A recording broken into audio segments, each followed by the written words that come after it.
Hello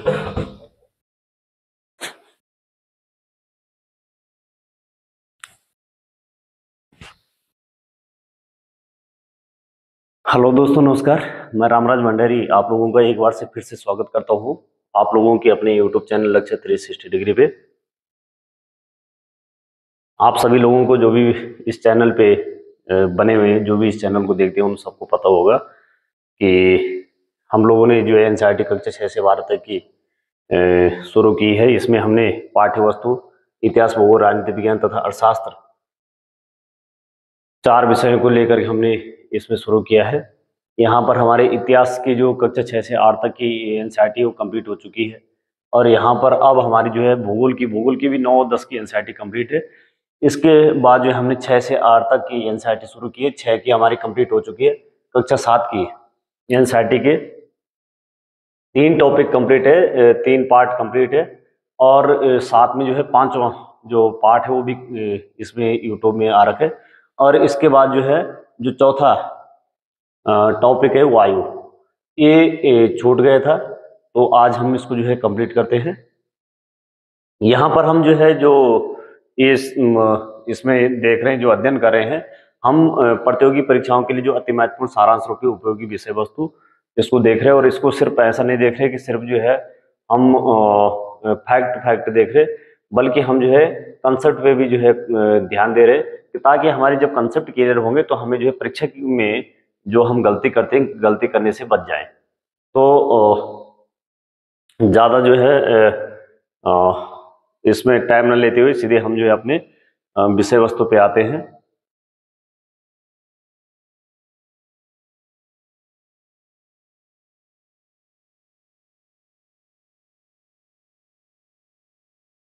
तो topic है हमारा वायु। जो भी लोग नए चैनल में नए हैं वो कृपया जो है कक्षा 6 से जो हमने शुरू किया है पहले टॉपिक से, तो यदि हम पहले टॉपिक से देखते हैं कि सीक्वेंस से देखते हैं तो हमारी जो समझ और बेहतर होती जाती है।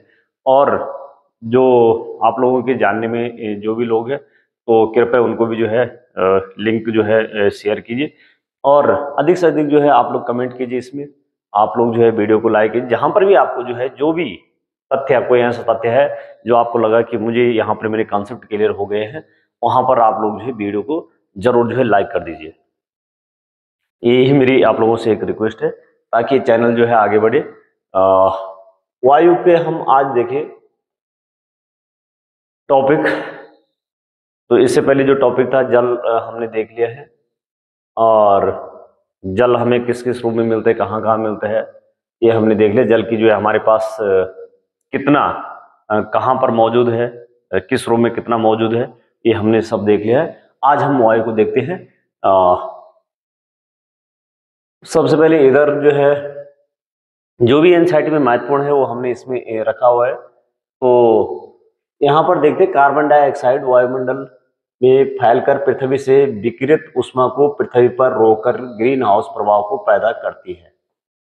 कार्बन डाइऑक्साइड हम बार बार सुनते हैं कि ग्रीन हाउस प्रभाव पैदा हो रहा है, ग्रीन हाउस प्रभाव बढ़ रहा है, और जो है ये सब किसके कारण हो रहा है, कार्बन डाइऑक्साइड गैसें बढ़ रही है, या जिन जो है जो फैक्ट्रियां हैं, धुआं इत्यादि है, गाड़ियां हैं, इनसे जो कार्बन डाइऑक्साइड, तो जो प्रकृति ने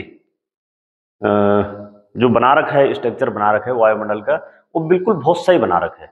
लेकिन हम क्या करें कि कुछ गैसों जो है बढ़ाते जा रहे हैं, और उससे क्या हो रहा है, हमें ही नुकसान होगा। हमें क्या नुकसान होगा, यदि ये कार्बन डाइऑक्साइड वायुमंडल में फैल करके बहुत ज्यादा हो गई वायुमंडल में, तो ये वायुमंडल में ज्यादा हो करके जो पृथ्वी से विकिरित ऊष्मा, अब पृथ्वी का जो है ऊष्मा बजट हम कभी जो है देखेंगे, क्योंकि इसमें यदि हम ज्यादा बात करेंगे इसमें तो ये टॉपिक जो है ये काफी लंबा चले जाएगा। वैसे में हम जो है एनसीईआरटी प्लस जो है और समझ विकसित हो जाए तो उस पर कोशिश करेंगे। तो ऊष्मा बजट हम जब देखेंगे पृथ्वी का, तो उस समय देखेंगे इसमें। लेकिन हमें यहाँ पर हमें ये देखना है कि ये जो हमारी जो पृथ्वी है, ये हमारी पृथ्वी है, यहाँ पर विभिन्न गैसों की परतें हैं, अलग अलग गैसें हैं। जो सबसे हल्की गैस होगी वो सबसे ऊपर की तरफ होगी, और जो सबसे भारी होगी वो नीचे होगी। तो और हमें जो है जीव जंतु के लिए ऑक्सीजन जरूरी है, और पेड़ पौधों के लिए कार्बन डाइऑक्साइड जो है, जो गैसें हैं जो पेड़ पौधे लेते हैं, और फिर वो हमें बदले में क्या देते हैं, उसके बदले में कार्बन डाई ऑक्सीजन हमें देते हैं। तो यदि ज़्यादा प्रदूषण हो रहा है, ज़्यादा जो है कार्बन डाइऑक्साइड जो है रिलीज हो रही है, तो हमें पेड़ पौधे बहुत ज़्यादा लगाने होंगे, बहुत ज़्यादा जो है पेड़ पौधे होंगे, ताकि जो है एक बैलेंस बना रहे। लेकिन हम पेड़ पौधों को काटते जा रहे हैं, और जो है इधर औद्योगिकरण, मशीनीकरण जो है ज़्यादा जो है प्रदूषण होता जा रहा है। तो यदि कहा जा रहा है कि ये जो है वायुमंडल में कार्बन डाइऑक्साइड बहुत ज़्यादा हो गई है, बहुत ज़्यादा हो गई है, यानी जो इसका एक अनुपात है वो ज़्यादा बढ़ गया। अब इसके बढ़ने से क्या हो जाएगा कि यहाँ पे कहा जा रहा है कि जो हमें सूर्य से जो जितनी भी ऊर्जा मिलती है, जितनी भी जो है हमें ऊष्मा मिलती है, वो पृथ्वी से वापस भी लौट जाती है, विकिरण के रूप में वापस भी लौट जाती है, पूरी जो है यहीं पे नहीं रुकती है। यहाँ पर मात्र जो है कुछ परसेंट है, उसको हम मुझे उसको बजट, तो ये वापस लौट जाती है। अब वापस लौट जाती है तो कुछ जो है जो सूर्य से किरणें आती है, कुछ तो जो है यहाँ बीच में जो यहाँ पे गैसें हैं, कुछ तो वही रोक लेती है, कुछ हमारी पृथ्वी तक पहुंचती है, और पृथ्वी भी उनको जो है क्या करती है, वापस लौटा देती है। तो पृथ्वी वापस लौटा देती है, तो पृथ्वी जब वापस लौटाएगी उन जो है विकिरणों को, तो उन्हीं विकिरणों से जो है हमारी पृथ्वी गर्म हो रही है, और पृथ्वी गर्म हो रही है, तो पृथ्वी जो गर्म हो रही है, उन्हीं इसी गर्मी से जो हमारा वायुमंडल है ये भी जो है गर्म होता है, पृथ्वी की गर्म होने से यहाँ से जो फिर हीट निकलती है, इससे वायुमंडल गर्म होता है।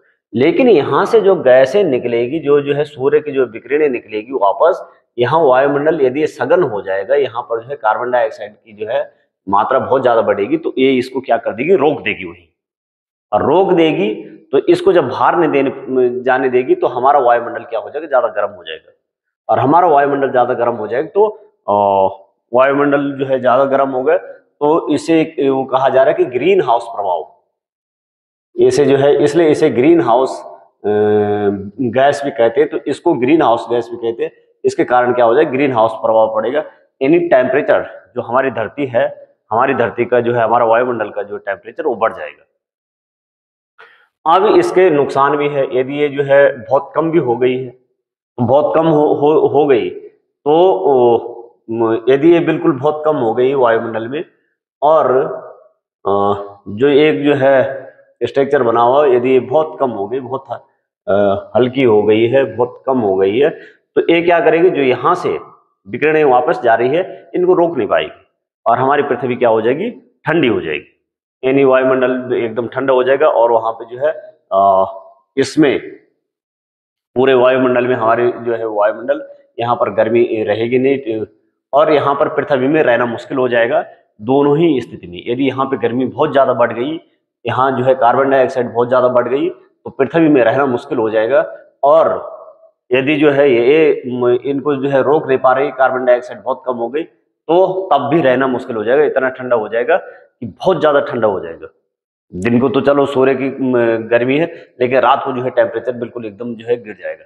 और इसके अभाव में, अभाव ये कहा जा रहा है कि यदि ये कम हो गई, यदि अभाव हो गई इसमें, तो धरती इतनी ठंडी हो जाती है कि इस पर रहना असंभव होता है। किंतु जब कारखाना एवं कार के धुओं से वायुमंडल में इसका स्तर बढ़ता है, तब इस उष्मा के द्वारा पृथ्वी का तापमान बढ़ता है। तो कहा जा रहा है कि जब ये जो है कारखानों से, धुआं से, गाड़ियों से जो धुआं निकल रहा है, और ये जो है कार्बन डाइऑक्साइड बढ़ गई, तो ये क्या हो जाएगा, ये जो है वायुमंडल में इसका स्तर जो है बढ़ जाएगा, तब इसका उष्मा के द्वारा पृथ्वी का तापमान बढ़ जाएगा, क्योंकि ये जो है हीट को वापस ले जाने देगी, इसको रोक लेगी।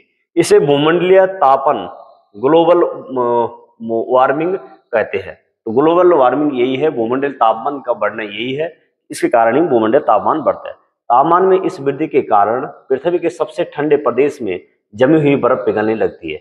अब यदि तापमान बढ़ गया, तो तापमान बढ़ गए तो जो है पृथ्वी जहां पर जो है ध्रुवों पे बर्फ है, या जो है ग्लेशियरों में बर्फ है, तो यदि पूरा एक तो है नहीं कि एक जगह की टेम्परेचर बढ़ेगा, सभी जगह बढ़ेगा, और सभी जगह बढ़ेगा, तो वहां पर जो है बर्फें पिघलेगी, वहां बर्फें पिघलेगी, तो जो समुद्र के किनारे हैं, यहाँ महासागरों के किनारे, सागरों के किनारे है, तो वहां पर वहां सी लेवल बढ़ जाएगा, और सी लेवल बढ़ जाएगी तो बहुत सारे द्वीप डूब जाएंगे, बहुत सारी जो है बस्तियां जो है डूब जाएगी, और बहुत सारे जो है स्थल वाला भाग डूब जाएगा, जिसके परिणाम स्वरूप समुद्र के जल स्तर में क्या हो जाएगी, वृद्धि हो जाएगी।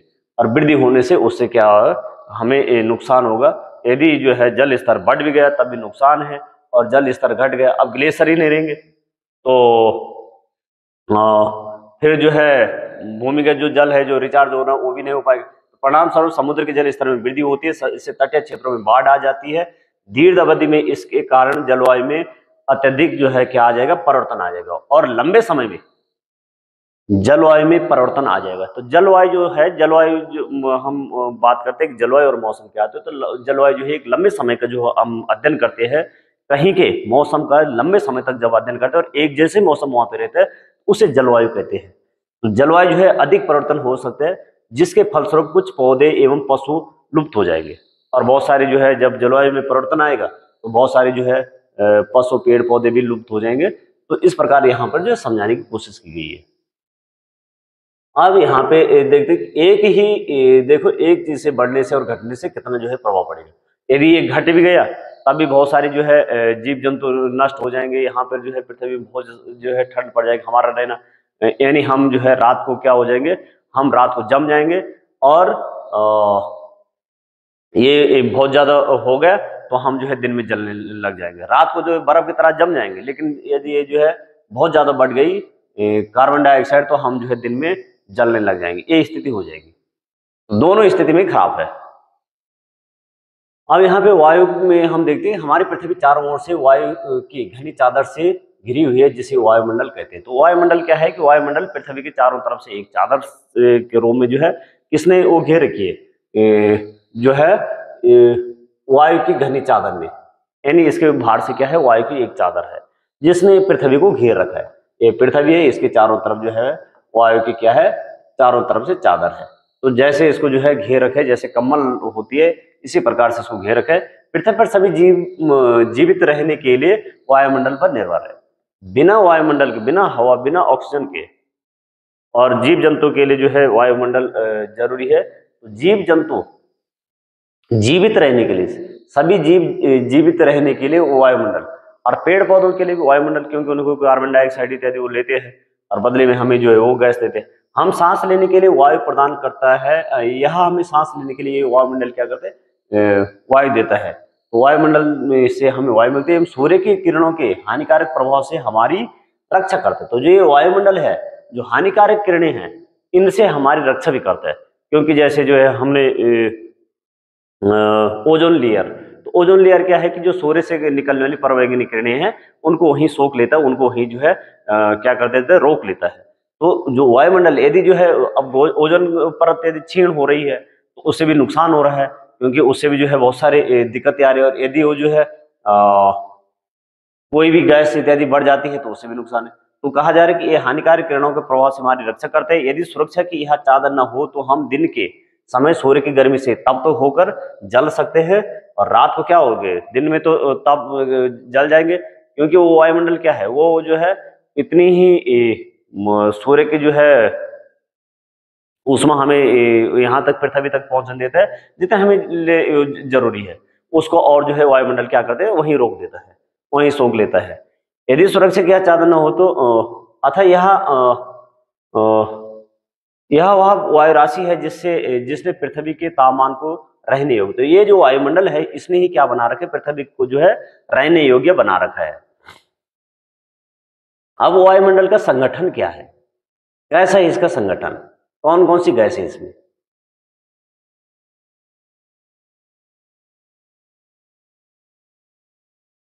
तो वायुमंडल में आप जानते हैं कि जिस वायु का उपयोग हम सांस लेने के लिए करते हैं वास्तव में वह अनेक गैसों का मिश्रण है। इसमें बहुत सारी गैसें, एक ही गैस नहीं कि हम जो कार्बन डाइऑक्साइड या जो ऑक्सीजन की, हाँ ये गैसें ज्यादा है, लेकिन जो है कुछ गैसें, लेकिन कार्बन डाइऑक्साइड तो बहुत कम मात्रा में है।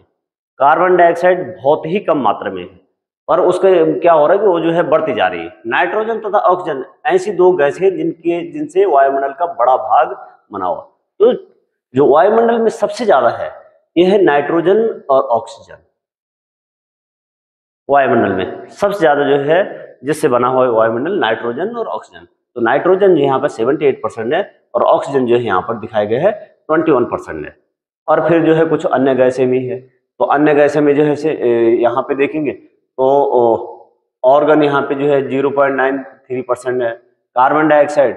अब ध्यान देने योग्य बात है कि जब इन गैसों का एक सीक्वेंस पूछा जाए कि क्या जो है बढ़ते क्रम में घटते क्रम में, अब जैसे कार्बन डाइऑक्साइड और जो है ऑर्गन, हम सोचेंगे कार्बन डाइऑक्साइड से ज्यादा है ऑर्गन से, लेकिन यहाँ पर जो है कार्बन डाइऑक्साइड सिर्फ जो है 0.03% है, जबकि ऑर्गन जो है 0.93% है।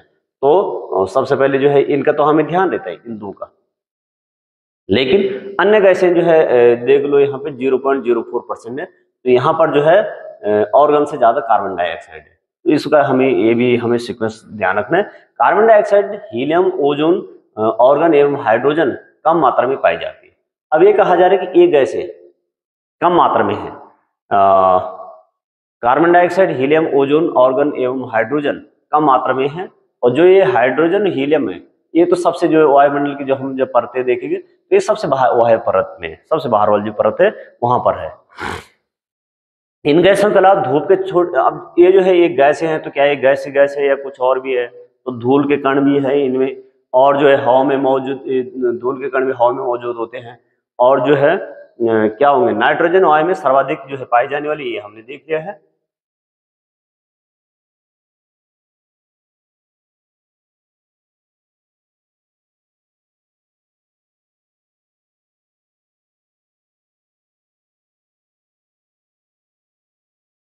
जब हम सांस लेते हैं तो फेफड़ों में कुछ नाइट्रोजन भी ले जाते हैं। अब ये तो है नहीं कि जो है ऐसा कुछ फिल्टर लगाओ कि हम जो ऑक्सीजन अंदर जाएगी, तो कोई नाइट्रोजन जाती है तो, और उसे बाहर निकाल देते हैं, फिर उसे बाहर निकाल देते हैं। तो नाइट्रोजन को हम सांस लेने में अंदर तो लेते हैं, लेकिन उसे बाहर निकाल लेते हैं। तो ऑक्सीजन जो है हम जो है लेते हैं, परंतु पौधों का अपने जीवन के लिए नाइट्रोजन की आवश्यकता होती है। लेकिन कहा जा रहा है कि इनको जो है नाइट्रोजन की आवश्यकता होती है, पौधों को जो है अपने जीवन के लिए नाइट्रोजन की आवश्यकता होती है, वो सीधे वायु से नाइट्रोजन नहीं लेते हैं। अब कहा जा रहा है कि सीधे जो है वायु से नहीं लेते हैं, तो ये कैसे लेते हैं? मृदा एवं कुछ पौधों की जड़ों में रहने वाले जीवाणु वायु से नाइट्रोजन लेकर इसका स्वरूप बदल देते हैं, जिससे पौधे इसका प्रयोग कर सके।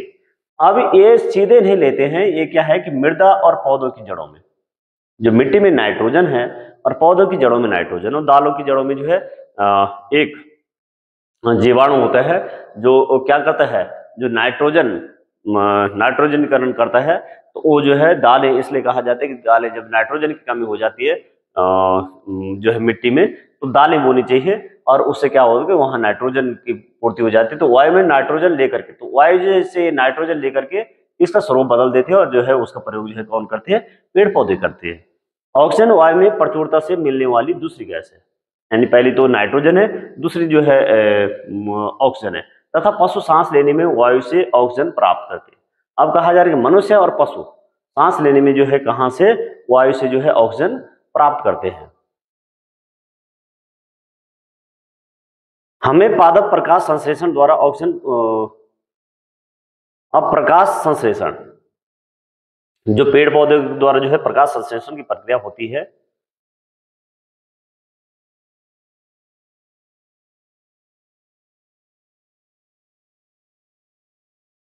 तो कहा जा रहा है कि ऑक्सीजन वायु में हरे पादप प्रकाश संश्लेषण द्वारा, जो हरे पेड़ पौधे होते हैं ये क्या करते हैं? प्रकाश संश्लेषण।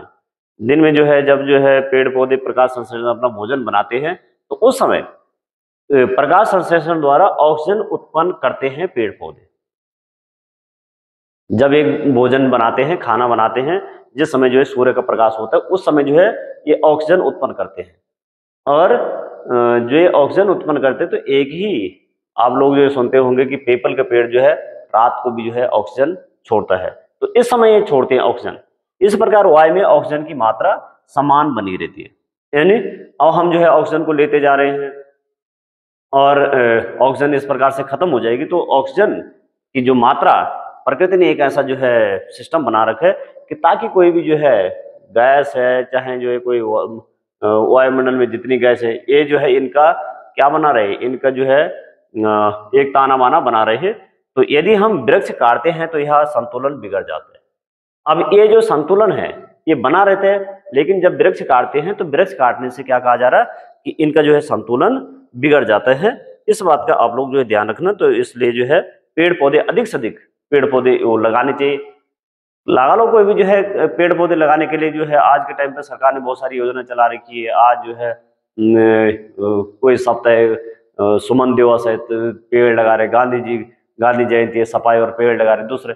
लेकिन और भी कार्यक्रम जैसे जो है मैती आंदोलन है, वहां पर जो है जो रावत जी के द्वारा चलाया गया है, कल्याण सिंह रावत जी के द्वारा, तो मैती आंदोलन है, उसमें जो है पेड़ लगाने की परंपरा है। शादी, लड़की की शादी होती है वहां पर पेड़, तो और भी लोग लगा सकते हैं। जन्मदिन है पेड़ लगा दो, किसी की जो है कोई घर में कोई अच्छा काम हो रहा है पेड़ लगा दो।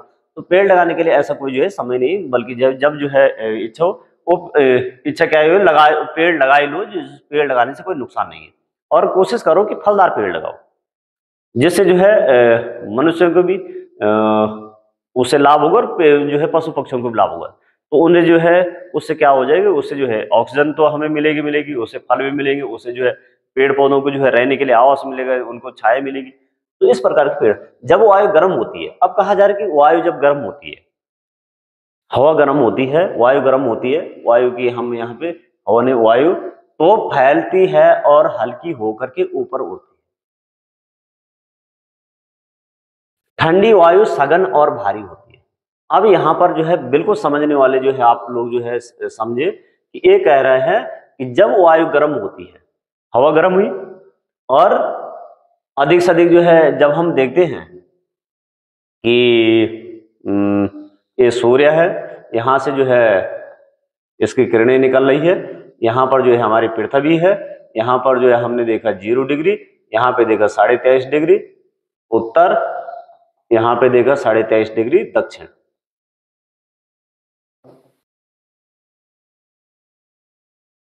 कर्क रेखा और मकर रेखा। तो सूर्य जो है हमने देखा कि साल भर जो है कर्क रेखा और मकर रेखा पे जो है सीधा चमकता है। सीधा कभी जो है कर्क रेखा की तरफ जो है जाएगा, फिर मकर रेखा की तरफ जाएगा आएगा। तो ऐसे इसी में जो है इसी बीच में साल भर यहाँ से ध्रुवों पे कभी भी सीधा नहीं चमकता है।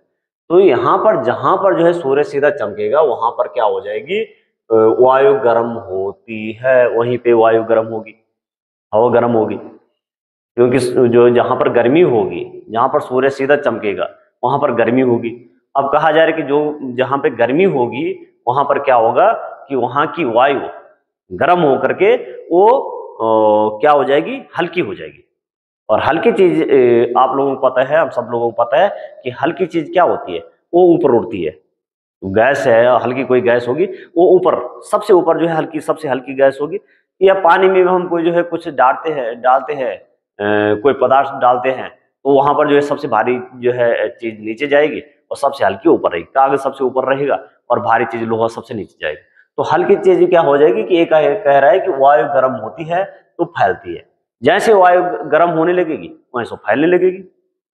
जब जो है हम पानी को गर्म करते हैं तो उससे जो वाष्प निकलता है, उससे जो भाप निकलता है, वो क्या होता है, वो हल्की होकर के वो तुरंत उसे ढक्कन हटा दो, तुरंत वो फैल जाएगी। तो हल्की होकर के ऊपर उड़ती है, वो जैसे हल्की होगी वैसे ऊपर उठेगी, ऊपर उठेगी तो क्या हो जाएगा, फैल जाएगी। और कहा जा रहा है कि ठंडी वायु को कहा जा रहा है कि सघन होती है। गर्म वायु फैल जाती है, इसके कणों दूर दूर चले जाएंगे। और ठंडी वायु कहा जा रहा है कि सघन होती है, यानी उसके जो है जो अणु है वो नजदीक नजदीक हो जाए, उसमें डेंसिटी ज्यादा होगी, घनत्व तो ज्यादा होगा, जो है उसके अणु नजदीक नजदीक। और कहा जा रहा है कि भारी भी होती है। गर्म वायु जो है हल्की है तो ठंडी वायु भारी है। भारी चीज नीचे की तरफ रहेगी, हल्की चीज ऊपर की तरफ। जहां पर जो है सूर्य सीधा चमकेगा वहां पर जो है वहां की वायु क्या होगी, ऊपर उठेगी। और जहां पे जो है नहीं चमक रहा है वहां की वायु क्या है, नीचे बैठी हुई है। अब वहां पर वायु हो गई है हल्की, ऊपर उठ गई है। तो वहां जो है ऊपर उठ गई तो उसको भरने के लिए वहां तो कोई ना कोई तो आएगा, खाली स्थान को भरने के लिए तो कुछ ना कुछ आएगा। हम भी जो है जब पढ़ते थे छोटी क्लास में तो वहां पर जो है आता था खाली स्थान को भरो, तो खाली स्थान को भरने के लिए कोई ना कुछ। अब यहाँ पर हम देखते हैं कि जब ये हम जो है यहाँ इस स्थिति को देखते हैं कि यहाँ पर जहां पर जो 23.5 डिग्री नॉर्थ और साउथ में हम देखते हैं तो यहाँ पर सूर्य सीधे चमक रहा है। तो ये कह रहा है कि ठंडी वायु, ये जो है मान लीजिए सरफेस है, यहाँ पर जो है वायु के ओर सूर्य सीधा चमक रहा है, यहाँ पर जो है गर्मी सीधी पड़ रही है। तो यहाँ क्या होगी, जो यहाँ की हवा होगी वो गर्म होकर के क्या हो जाएगी, हल्की हो जाएगी। हल्की होकर के क्या होगी, ये ऊपर उठेगी, ऊपर उठ गई। अब ऊपर उठ गई तो ऊपर उठेगी तो जो है कहीं फिर ये जो है वहीं तो रहेगी नहीं, और यहाँ जो है क्या होता जा रहा है, खाली होता जा रहा है।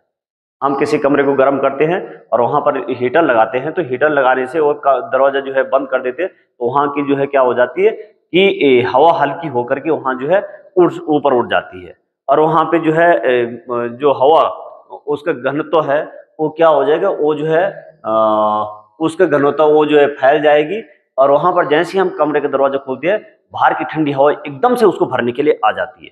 तो यहाँ पर भी यही स्थिति बनेगी कि जैसे ये ऊपर उठेगी तो ये कहीं ऊपर उठ करके कहीं बैठेगी भी नीचे, नीचे बैठेगी, और नीचे बैठेगी तो जहां पर जो है सूर्य सीधा चमक रहा था, तो सूर्य सीधा चमक रहा था, तो इस क्षेत्र में तो सूर्य सीधा नहीं चमक रहा है, यहाँ तो सूर्य सीधा नहीं चमक, तो यहाँ की हवा कैसी है, यहाँ की जो है भारी है और नीचे बैठी हुई है, और इसका जो है घनत्व कैसे, इसका जो ज्यादा है, तो ये जो है नीचे बैठी हुई है, तो ये क्या होगी कि यहाँ की वायु इसको भरने के लिए यहाँ आ जाएगी, तेजी से इधर आ जाएगी, और ये चक्र चलता रहेगा, ये चक्र चलता रहेगा यूं। तो इसलिए इसमें नीचे रहने की प्रवृत्ति होती है क्योंकि नीचे है, लेकिन जैसे यहां पर खाली होगा वैसे इसको भरने के लिए आ जाएगी। गर्म वायु के ऊपर उठने और आसपास के क्षेत्र में ठंडी वायु रिक्त स्थान को भरने के लिए वहां आ जाती है। इस प्रकार वायु चक्र चलता रहता है। तो ये कहा जा रहा है कि ये एक वायु चक्र बन गए। गर्म वायु जो है हल्की हो रही है, ऊपर उठ रही है, और ठंडी वायु उसको भरने के लिए वहां पर जो है भाग रही इधर के लिए, उस स्थान को भरने के लिए आ रही है। तो ये कहा जा रहा है कि ये एक वायु चक्र चलता रहता है।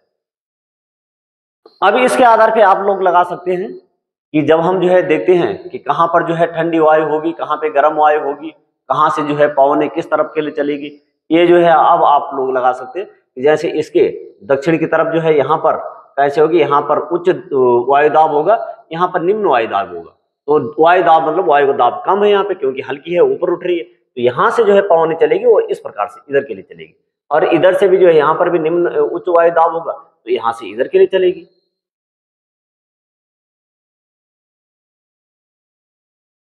बड़ी क्लासों में इसको और अच्छे से समझेंगे क्योंकि क्लास 7 की एनसीईआरटी है, तो इसके हिसाब से जो है जो इसने लिखा हुआ है उसके हिसाब से हम जो है इसको समझ रहे हैं।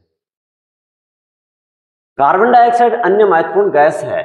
अब कहा जा रहा है कि कार्बन डाइऑक्साइड ये एक अन्य, ये महत्वपूर्ण गैस है। महत्वपूर्ण हम देख ले क्यों महत्वपूर्ण है। हरे पादप अपने भोजन के रूप में कार्बन डाइऑक्साइड का प्रयोग करते हैं और ऑक्सीजन वापस लेते हैं। तो ये हमने पहले ही बात कर ली कि जो है कार्बन डाइऑक्साइड लेते हैं, जो है हम छोड़ते हैं, जिसको जो है जीव जंतु छोड़ते हैं उसको लेते हैं। मनुष्य और पशु कार्बन डाइऑक्साइड बाहर निकालते हैं, ऑक्सीजन तो लेते हैं लेकिन कार्बन डाइऑक्साइड को बाहर निकालते हैं, और पेड़ पौधे उसे लेते हैं और ऑक्सीजन को छोड़ते हैं। मनुष्य तथा पशुओं द्वारा छोड़ी जाने वाली कार्बन डाइऑक्साइड की मात्रा पादपों द्वारा प्रयोग की जाने वाली गैस के बराबर होती है। अब यदि जो है कहा जा रहा है कि जितने भी जो है और प्रकृति ने उसी हिसाब से बना रखे, उसी हिसाब से पेड़ पौधे बना रखे, उसी हिसाब से जीव जंतु बना रखे कि ताकि जो है ये छोड़े उसको वो ले, और जो है पेड़ पौधे छोड़े उसको जो है हमें जो है मिल जाए। तो जिसे यह संतुलन बना रहे थे, ये संतुलन बना रहे थे। यदि पेड़ पौधे उतने ही है जितने जीव जंतु है तो संतुलन, पर हम संतुलन को बिगाड़ कहाँ से रहे, बिगाड़ इससे रहे हैं कि जो हमारे जो है औद्योगिकरण के कारण जो है हम जो है दुनिया भर के डीजल दहन इत्यादि कार्य करें, डीजल पेट्रोल इत्यादि, तो यहाँ परंतु यह संतुलन कोयला तथा खनिज तेल आदि ईंधनों के जलने से क्या हो जाता है, गड़बड़ा जाता है। वही वायुमंडल में प्रतिवर्ष, अब इनके कारण क्या हो रहा है कि वायुमंडल में कोयला जलने से जो है खनिज तेल जलने से ये प्रतिवर्ष करोड़ों टन कार्बन डाइऑक्साइड की बढ़ोतरी करते, तो करोड़ों टन कार्बन डाइऑक्साइड की बढ़ोतरी करते, तो उसको कौन लेंगे, पेड़ पौधे लेंगे। तो हमें जो है पेड़ पौधे बढ़ाने पड़ेंगे और ये चीजें जो है कुछ कम करनी पड़ेगी, जिससे जो है एक गैस निकले। परिणाम स्वरूप कार्बन डाइऑक्साइड का बढ़ा हुआ आयतन पृथ्वी पर मौसम तथा जलवायु को प्रभावित करता है। तो यदि ये बढ़ गया तो इससे क्या हो जाएगा, पृथ्वी पर जो है मौसम और क्या आ जाएगा, मौसम और जलवायु। तो मौसम भी बदलाव आएगा, जलवायु। तो मौसम का जो है मौसम क्या होता है कि मौसम में जो है मौसम और जलवायु, तो मौसम जो है कहीं का किसी स्थान का जो है एक छोटे से समय का जो छोटे अवधि जो है वायुमंडल की अवस्थाओं का अध्ययन जिसमें हम करते हैं उसे मौसम कहते हैं। लेकिन किसी स्थान विशेष का बहुत लंबे समय तक जो है जब हम वहाँ की जलवायु दशाओं का अध्ययन करते हैं तो उसे जलवायु कहते हैं। यानी कम से कम जो है 30-35 वर्ष से ज्यादा का जब हम अध्ययन करते हैं कि वहां पर एक जैसी जो है परिस्थिति, वहां पे जो है इस समय बारिश हो रही है और उसी समय पड़ते दूसरे साल बो रही है, यानी जून जुलाई में बारिश हो रही है, अगले साल बो रहा है, अगले साल 30-35 साल तक जब हमने ऐसा अध्ययन किया तो उससे हम कहते हैं कि इस स्थान की जलवायु इस प्रकार की है। तो इसके लिए जो है जलवायु की कुछ अवस्थाएं होती है कि किन किन चीजों का हम उसमें अध्ययन करते हैं, जैसे उसमें वहां का तापमान कैसा रहता है और वहां का जो है मौसम और जलवायु के लिए दोनों जो है दोनों के लिए एक ही दशाएं हैं। लेकिन मौसम जलवायु मौसम क्या होता है कि वो जो है बदलते रहते हैं। शाम का मौसम सुबह के मौसम में अंतर आ सकता है, एक दिन के मौसम में दूसरे दिन के मौसम में अंतर आ सकता है, एक सप्ताह तक जो है हो सके एक सप्ताह तक जो है एक जैसा मौसम ही रहे। तो इसके लिए हम तापमान देखते हैं, वहां का वायु दाब देखते हैं, वहां पे जो है क्या देखते हैं, वहां पे वर्षा देखते हैं, वहां की आर्द्रता देखते हैं और वहां के बादलों की स्थिति देखते हैं। इसको देख करके हम जो है कुछ अध्ययन कर पाते, कुछ निष्कर्ष निकाल पाते हैं। तो मौसम और जो है जो बड़ी क्लासों में हम इसको जो है देखेंगे कि बड़ी क्लास में कक्षा जो है 9th में ये अच्छे से वो समझाया गया है। तो इतना यहाँ पर जो है पर्याप्त है समझने के लिए। हमारा वायुमंडल 5 परतों में विभाजित है जो पृथ्वी की सतह से आरंभ होता है। अब कहा जा रहा है कि हमारा जो वायुमंडल है 5 परतों में विभाजित है और एक शुरू कहां से होता है, पृथ्वी की सतह से। पृथ्वी की सतह से अब सबसे पहले है क्षोभ मंडल।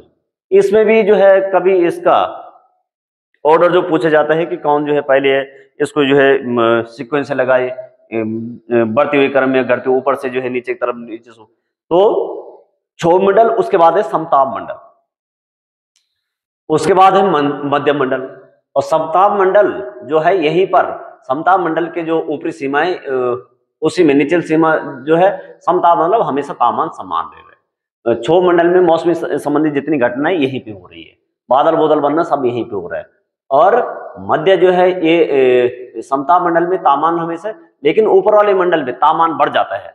इसके समताप मंडल के ऊपर वाले में यहाँ पर क्या हो जाती है, यहाँ पर ओजोन लेयर पाई जाती है। उसके बाद मध्य मंडल और उसके बाद वायुमंडल और फिर है बहिर्मंडल। तो इसको जो है आगे देखते हैं क्षोभ मंडल क्या है। तो यह परत क्या बताई जा रही है कि ये परत बताई जा रही है क्षोभ मंडल की। यह परत वायुमंडल की सबसे महत्वपूर्ण परत है क्षोभ मंडल। अब क्यों बताई जा रही है, इसकी औसत ऊंचाई कहा जा रहा है कि 13 किलोमीटर है। औसत ऊंचाई इसकी 13 किलोमीटर है। ध्रुवों में कम है, ध्रुवों में जो है 0 से 7 किलोमीटर है और भूमध्य रेखा पे इसकी जो है जो ऊंचाई है वो ज्यादा है। ध्यान रखना, ध्रुवों पे कम है और भूमध्य रेखा पे ज्यादा है।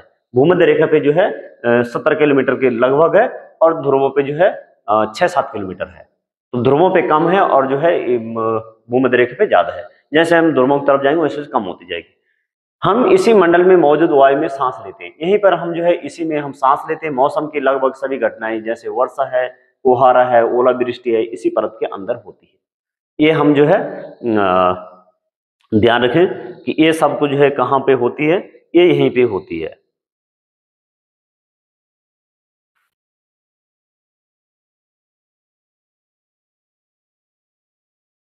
अब यहाँ पे देख लेते हैं कि ये क्षोभ मंडल को देख लेते। सबसे पहले जो है क्षोभ मंडल है, यहाँ पर जो है जहां पे क्षोभ मंडल समाप्त होगा, यहाँ पे देखो वैसे जो है औसत यहाँ पे 10 किलोमीटर इसमें है। तो यहाँ पर जहां पे जो है क्षोभ मंडल समाप्त होगा, यहाँ पर से क्या हो जाए क्षोभ सीमा, यहाँ पे इसे कहते हैं क्षोभ सीमा, यानी यहाँ पे दूसरा मंडल शुरू हो रहा है। तो यहाँ पर हम देख रहे हैं इसमें जो दिखाए गए हैं ये इस रेखा से जो दिखाया गया है ऐसी, फिर यूं जा रही है, फिर यूं जा रही है, फिर यूं है, फिर यूं है, फिर यूं है, फिर यूं है, फिर यूं है। तो इस प्रकार से जो दिखाया गया, ये क्या दिखाया गया है कि यहां से जो है यदि हम देखें तो इधर के लिए दिखाया गया कि तापमान घट रहा है, माइनस में जा रहा है, माइनस में जा रहा है, -1 2 3 4 इस प्रकार से। हमें पता है कि जैसे जैसे हम जो है ऊंचाई की तरफ जो है सामान्य पतन दर, तो सामान्य पतन दर के कारण क्या होता है, तापमान गिरता जाता है। तो इस तरफ के लिए जो है तापमान को दिखाया गया कि इस तरफ तापमान गिर रहा है, इस तरफ जो है प्लस में दिखाया गया, प्लस में दिखाया इस तरफ के लिए बढ़ने।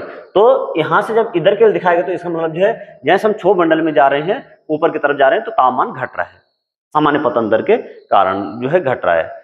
और 6.5 किलोमीटर के लगभग में जो है 1 डिग्री तापमान जो है वो घट जाता है। तो फिर हम देख रहे हैं कि यहाँ पर समताप मंडल में पहले तापमान स्थिर है यहाँ पर, लेकिन फिर समताप मंडल में क्या दिखाया जा रहा है, तापमान फिर जो है थोड़ा सा बढ़ रहा है।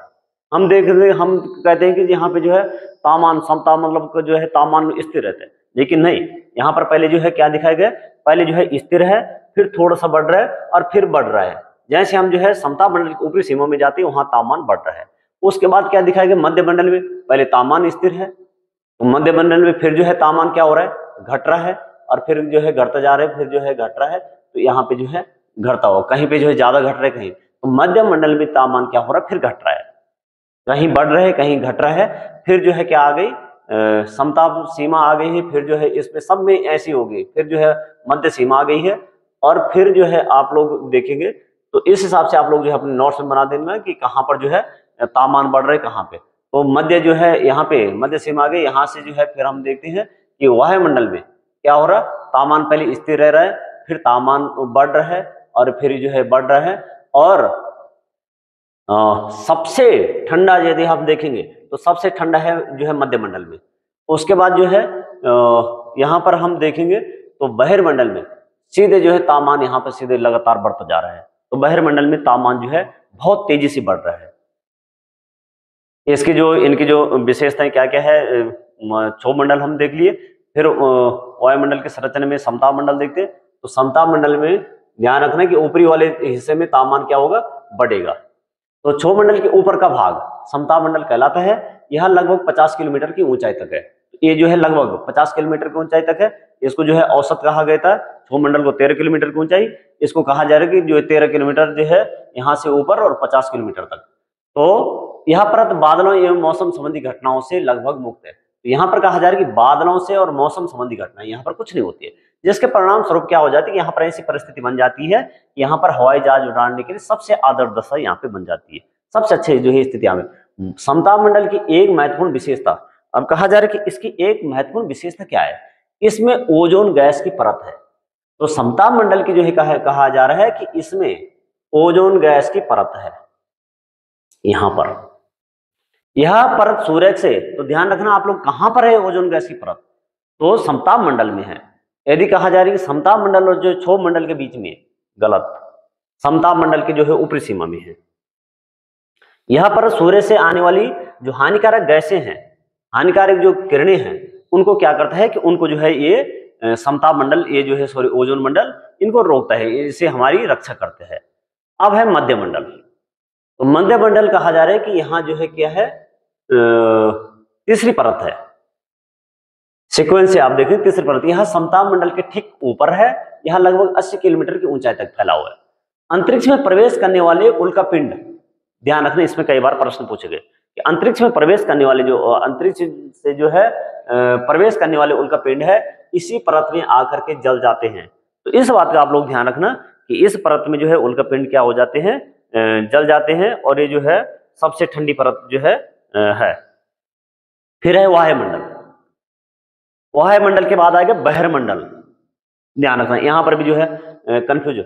और ये वायुमंडल को आयन मंडल, ध्यान रखना आप लोग, इसे जो है किस मंडल के नाम से भी जानते हैं, आयन मंडल के नाम से भी इसे जानते हैं। तो यहीं पे जो है रेडियो प्रसारण में जो है यहाँ पर आयन मंडल जो है यहाँ पर रेडियो प्रसारण के लिए सबसे अच्छा है। यहाँ से वायुमंडल में बढ़ती ऊंचाई के साथ साथ तापमान अत्यधिक तीव्रता से बढ़ता है। जैसे जैसे ऊंचाई बढ़ेगी वैसे यहाँ पे तापमान तीव्रता से बढ़ेगा। आयन मंडल इस परत का एक महत्वपूर्ण भाग है। अब कहा जा रहा है कि इस मंडल का जो है एक महत्वपूर्ण भाग क्या है, आयन मंडल है। तो इसे आयन मंडल के नाम से, यह 80 से 400 किलोमीटर तक का फैला हुआ है। रेडियो संचारण के लिए इस परत का उपयोग होता है। वास्तव में पृथ्वी से प्रसारित जो रेडियो तरंगे हैं इस परत द्वारा पुनः पृथ्वी पर परिवर्तित कर दी जाती है। तो कहा जा रहा है कि जो पृथ्वी से रेडियो प्रसारित तरंगे हैं इस परत से पुनः जो है क्या कर दी जाती है, परिवर्तित कर दी जाती है, वापस लौटा दी जाती है। तो इससे जो है रेडियो संचारण हमारा अच्छे से होगा। अब बहिर्मंडल है सबसे बाहर का। वायुमंडल के सबसे ऊपरी परत वो बहिर्मंडल के नाम से जाना जाता है। यह वायु की पतली परत होती है। ये कहा जा रहा है कि ये वायुमंडल की पतली परत है। अब जो है 450 किलोमीटर हम देखते हैं कि यहाँ जो है ये जो है 80 से 400 है, वैसे 450 तक है, लेकिन 80 से 400 जब एनसीईआरटी में दे रखे, तो इसको आप लोग ध्यान रखना। तो इस 400 से ऊपर बाहर कौन सी परत है? बहिर्मंडल है। तो सबसे ऊपरी परत है बहिर्मंडल के नाम से जानी जाती है। यह वायु की पतली परत होती है। हल्की गैसें यहाँ पर सबसे हल्की गैसें होंगी, तो ध्यान रखना कि कहाँ पर हीलियम और हाइड्रोजन जैसी गैसें अंतरिक्ष में, तो यहाँ पर जो है इस प्रकार गैसें यहीं से अंतरिक्ष में तैरती रहती है, तो यहाँ पर जो है इस प्रकार की गैसें हैं। अब है मौसम और जलवायु। तो मौसम और जलवायु में जो है, वैसे मैंने थोड़ा सा हल्के से वो बता दिया। तो मौसम और जलवायु क्या है? तो मौसम क्या होगा कि क्या अब आज वर्षा होगी, हम जो है इस प्रकार के प्रश्न करते हैं, क्या आज दिन साफ होगा, धूप खिलेगी, तो ये मौसम संबंधी घटना ही है। कितनी ही बार हमने क्रिकेट पटे में उसके मुंह से एक दिवसीय मैच में भविष्य अनुमान लगाते हुए सुना है, ऐसा हमने सुना हुआ कि भविष्य कल कैसा रहेगा मौसम। यदि हम कल्पना करें तो हमारा शरीर एक रेडियो है और मस्तिष्क उसके स्पीकर, तो मौसम वह है जो इसके नियंत्रण बटनों से छेड़छाड़ करता है। तो मौसम वायुमंडल की प्रत्येक घंटे तथा दिन पर दिन की स्थिति होती है। तो मौसम क्या कहा जा रहा है कि ये जो है वायुमंडल की प्रत्येक घंटे की तथा दिन पर दिन की स्थिति का अध्ययन जिसमें हम करते हैं उसे मौसम कहते हैं। आर्द्रता एवं गर्म मौसम किसी को भी चिड़चिड़ा बना सकता है। अब कहा जा रहा है कि यदि मौसम कैसे आर्द्रता युक्त है, एक गर्म मौसम है, तो हम में क्या आ जाता है? चिड़चिड़ापन आ जाता है। आर्द्रता जब ह्यूमिडिटी ज्यादा बढ़ जाती है, नमी ज्यादा बढ़ जाती है हवा में, तो हमें पसीना पसीना आने लगता है। अच्छा, अगर यदि इस प्रकार का मौसम है कि अच्छा है, हवादार मौसम है, हमें आनंद देता है और हम घूमने की योजना बना सकते हैं। मौसम नाटकीय रूप से दिन पर दिन बदलता रहता है, किंतु दीर्घ काल में किसी स्थान का औसत मौसम उस स्थान की जलवायु कहते हैं। अब कहा जा रहा है कि यदि एक लंबे समय तक हम किसी स्थान का जो है मौसम का नाटकीय मौसम, तो जो है बदलते रहते हैं, अभी जो है शाम को कुछ और हो जाए, अभी धूप है, शाम को जो है बादल हो सकते हैं। तो दीर्घ काल तक, लंबे समय तक किसी स्थान का औसत मौसम उस स्थान की क्या कहलाएगी? जलवायु कहलाएगी। अब जो है हम जलवायु को यहाँ पे समझते हैं। तो दैनिक पूर्व अनुमान, मौसम का दैनिक पूर्वानुमान क्यों करते हैं? आप प्रतिदिन जिस तापमान का अनुभव करते हैं वह वायुमंडल का तापमान होता है। अब कहा जा रहा है कि जो तापमान का हम अनुभव करते हैं वो तापमान कौन सा तापमान होता है? वायुमंडल का तापमान होता है। वायु में मौजूद ताप एवं शीतलता के परिणाम को तापमान कहते हैं। तो वायु में जितना ताप है और जितनी उसमें ठंडक है उसी को कहा जा रहा है तापमान।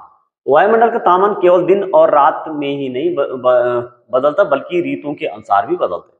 अब जो वायुमंडल तापमान है दिन रात के हिसाब से, कि दिन को जो है ठंडा हो गए, दिन को गर्म हो गए, रात को ठंड हो गए, लेकिन ये कहा जा रहा है कि ऋतु के अनुसार बदलता है। तो शीत ऋतु की अपेक्षा ग्रीष्म ऋतु क्या होती है? ज्यादा गर्म होती है, ये हमें पता है। आर्द्र एक महत्वपूर्ण कारक है जो तापमान के वितरण को प्रभावित करता है। तापमान का वितरण को प्रभावित कर रहा है, इसे कहा जा रहा है आपतन। कि तापमान का वितरण कैसे है? तो ध्रुवों की तरफ हमने देखा कि ध्रुवों की तरफ कैसे है, सूर्य किरणें तिरछी पड़ती है, यहाँ पर क्या होगा? यहाँ पर जो है यहाँ का तापमान कम होगा, और जो है भूमध्य रेखा पे सीधी पड़ती है वहां का ताप ज्यादा होगा। तो सूर्य से आने वाली ऊर्जा,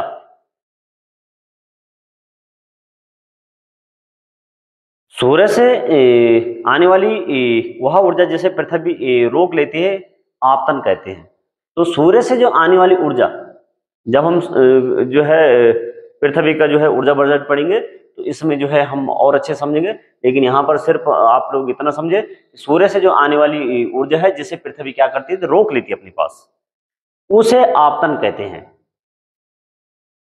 अब यहाँ पे जो है कुछ जो है मापने के जो है मापक दे रखे, ताप मापी दे रखे, तापमान मापता है, वायु दाब मापी दे रखे, वायु दाब मापता है, वर्षा मापी दे रखे, वर्षा की मात्रा मापता है, और बात दर्शी पवन की दिशा को मापते हैं।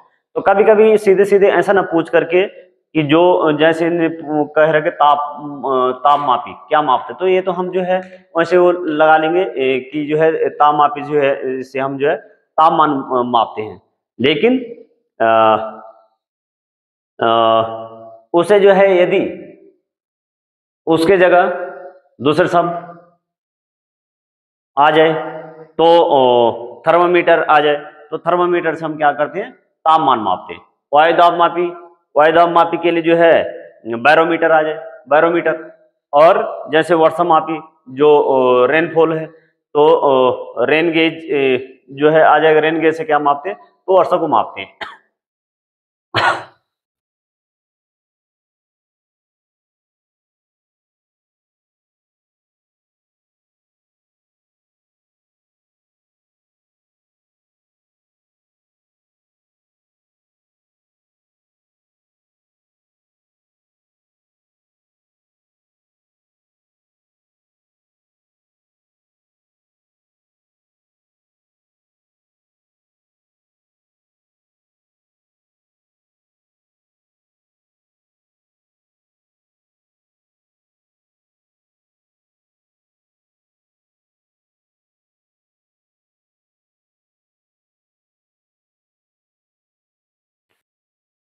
आतपन सूर्यताप की मात्रा भूमध्य रेखा से ध्रुवों की ओर क्या होती है? घटती जाती है। तो यह हमने देख लिया कि आतपन में जो है सूर्यताप जो है कहाँ भूमध्य रेखा से ध्रुवों की ओर क्या होती है? घटती जाती है। इसलिए तापमान इसी प्रकार घटता जाता है। तो कहा जा रहा है कि जो तापमान भी है वो इसी प्रकार घटता जाता है। क्या आप समझ गए होंगे कि ध्रुव बर्फ से क्यों ढके होते हैं? तो ये हम यहाँ से समझ गए। यदि पृथ्वी का तापमान अत्यधिक बढ़ जाता है तो यह इतनी गर्मी हो जाएगी कि वह कुछ फसलें नहीं उग सकेगी। गांव की अपेक्षा नगरों का तापमान बहुत अधिक होता है। तो गांव की अपेक्षा नगरों में क्या है? औद्योगिकरण ज्यादा है। इसलिए यहाँ पर दिन के समय में ऐसा फेल्ट से बनी सड़कें एवं धातु और कंक्रीट से बने भवन गर्म हो जाते हैं। तो कहा जा रहा है कि दिन के समय में जो सड़कें हैं जिन पे तारपुल बिछा रखा है उससे, और कंक्रीट से बनी जो है भवन है, कंक्रीट से बने भवन ये गर्म हो जाते हैं। रात के समय यहाँ क्या हो जाते हैं? रात के समय ये ठंडे हो जाते हैं, तो उसमें मुक्त हो जाते हैं। नगर की भीड़ वाले ऊंचे भवन गर्म और वायु को रोक लेते हैं, जिससे उनमें नगरों का तापमान बढ़ जाता है। तो यहाँ पर जो है महत्वपूर्ण जो है उसको देखिए। यह जानकर आपको आश्चर्य होगा कि पृथ्वी सूर्य की ऊर्जा के इकाई, दाई, सैकड़ा, हजार, 10,000, लाख, 10 लाख, करोड़।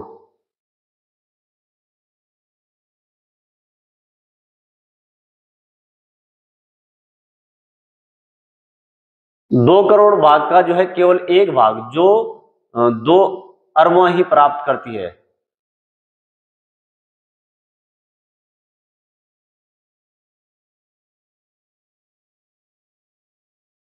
हाँ, 2 अरब। तो 2 अरबों जो है भाग जो है सिर्फ प्राप्त करता है। तो इतने जो है वो प्राप्त करता है।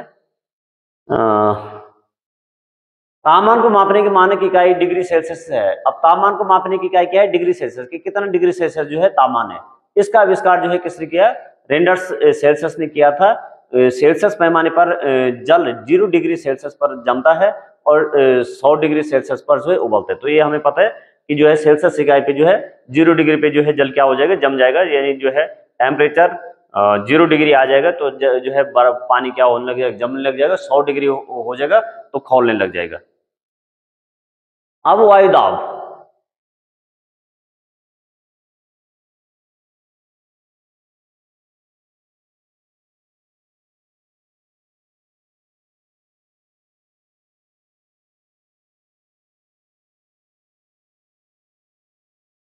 अब वायुदाब में जो है हम देखते हैं, यह जानकर आपको आश्चर्य होगा हमारे शरीर पर उच्च दाब के साथ बल लगाते। तो वायु क्या होता है? हमारे शरीर पे भी जो है बल लगाता रहता है ये वायुदाब जो है। किंतु इसका अनुमान हम नहीं करते। यहाँ इसलिए होता है क्योंकि वायु का दाब हमारे ऊपर सभी दिशाओं से, तो एक इसलिए क्यों नहीं होते कि वायु दाब जो हमारे जो है चारों सभी दिशाओं से लग रहा है, तो इसलिए हमें अनुभव नहीं होता क्योंकि वायु का दाब सभी दिशाओं से लगता है और हमारा शरीर विपरीत बल लगाते हैं, और हमारा शरीर क्या लगाता है? उसके विपरीत फोर्स बल लगाते हैं। इसलिए हमें पृथ्वी की सतह पर वायु के भार द्वारा लगाया गया दाब वायु दाब कहलाता है। तो पृथ्वी की सतह पर वायु के भार द्वारा लगाए गए दाब वायु दाब कहलाता है। वायुमंडल में ऊपर की ओर जाने पर दाब तेजी से गिरने लगता है। अब यहाँ पे ध्यान देने वाली बात है कि जैसे जैसे हम जो है वायुमंडल में ऊपर की तरफ जाते हैं वैसे वैसे क्या हो जाएगा? वायु दाब जो है तेजी से गिरने लग जाएगा, क्योंकि भारी जो है गैसें नीचे है और हल्की गैसें ऊपर है, तो उसमें क्या है? वायु दाब कम होगा। समुद्र स्तर पर वायु दाब सर्वाधिक होते हैं। तो सबसे ज्यादा जो है वायु दाब कहाँ पे होगा? समुद्र स्तर पे। ऊंचाई पर जाने पर यहाँ पर क्या हो जाएगा? घटता जाएगा। वायु दाब का क्षैतिज वितरण किसी स्थान पर उपस्थित वायु के ताप द्वारा प्रभावित होता है।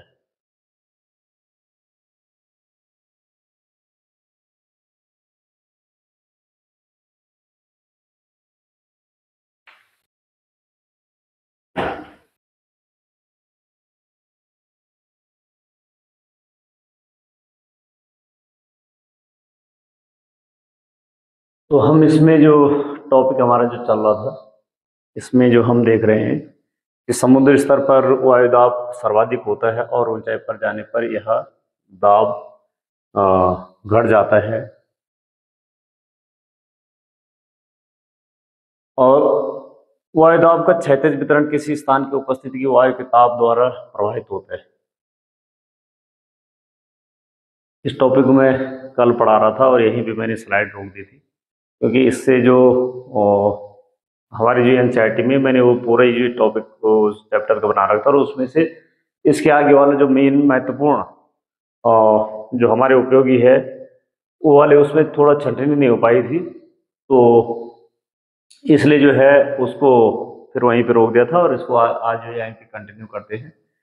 और शायद से मैंने कल आप लोगों को बताया था कि सामान्य पतन दर 6.5 किलोमीटर 1 किलोमीटर पे 6.5 डिग्री सेल्सियस तापमान गिरते हैं। ये गलत है, थोड़ा सा सही कर देना कि पर किलोमीटर पे 1 किलोमीटर की ऊंचाई पे हम जाएंगे तो 1 किमी पे हम जब जाएंगे तो 6.5 डिग्री तापमान में क्या आ जाएगा, 6.5 डिग्री का कमी आ जाएगी पर किलोमीटर जाने पे 6.5, तो इसे कहते हैं सामान्य पतन दर। और जब जो हम पहाड़ों की तरफ जाते हैं ऊपर, तो वहाँ पे जो हम सोचते हैं कि सूर्य किरणें तिरछी पड़ती क्या है, तो ये सामान्य पतन दर के कारण होता है। और इसके कारण क्या होगा कि इससे पहाड़ों पे जो है ठंडा रहता है, और जहाँ पे ठंडा होगा वहाँ पे वायु दाब ज़्यादा होगा। दाब यानी वहाँ पे जो है हवा वायु जो है गर्म नहीं होती है, फैलती नहीं है, तो इसलिए वहाँ पर ये स्थिति बनेगी। और वहाँ पर ठंडा होगा तो वहाँ पर जो है पहाड़ों में बारिश के रूप में जैसे जैसे ऊंचाई पे जाएंगे, बारिश के रूप में हिम जो है बारिश के रूप में वहाँ पे गिरेगी। वहाँ पे जो है हिम वाटर जो है रेनफॉल नहीं होगा, बल्कि जो है हिम गिरेगी वहाँ पे। तो समुद्र स्तर पर कहा जा रहा है कि वायु दाब सर्वाधिक होता है, इस बात का आप ध्यान रखना। यहाँ पर वायु दाब सर्वाधिक, और ऊंचाई जाने पर ये जो है क्या होता है, वायु दाब जो है ऊंचाई जाने पर यह घटता जाता है। वायु दाब का जो क्षैतिज वितरण है, अब इसका कहा जा रहा है कि ये जो क्षैतिज वितरण है इसका किसी स्थान पर उपस्थित वायु के ताप द्वारा प्रभावित होता है। अब किस स्थान पे कितना ताप मिल रहा है उससे ज्यादा प्रभावित होगा। तो समुद्र क्या होता है, धीरे से जो है इनकी प्रवृत्ति होती है कि ये जो है देर से गर्म होते हैं, लेकिन जो है और स्थल की अपेक्षा देर से गर्म होंगे और देर से ठंडे होंगे। तो वहां पर जो है जहां पानी है वहां पर पानी जो है जल्दी गर्म नहीं होता, तो यहाँ पर क्या हो जाएगा, यहाँ पर ठंडा होगा तो यहाँ पर हवा जो है यहाँ पे वायु दाब ज्यादा होगा।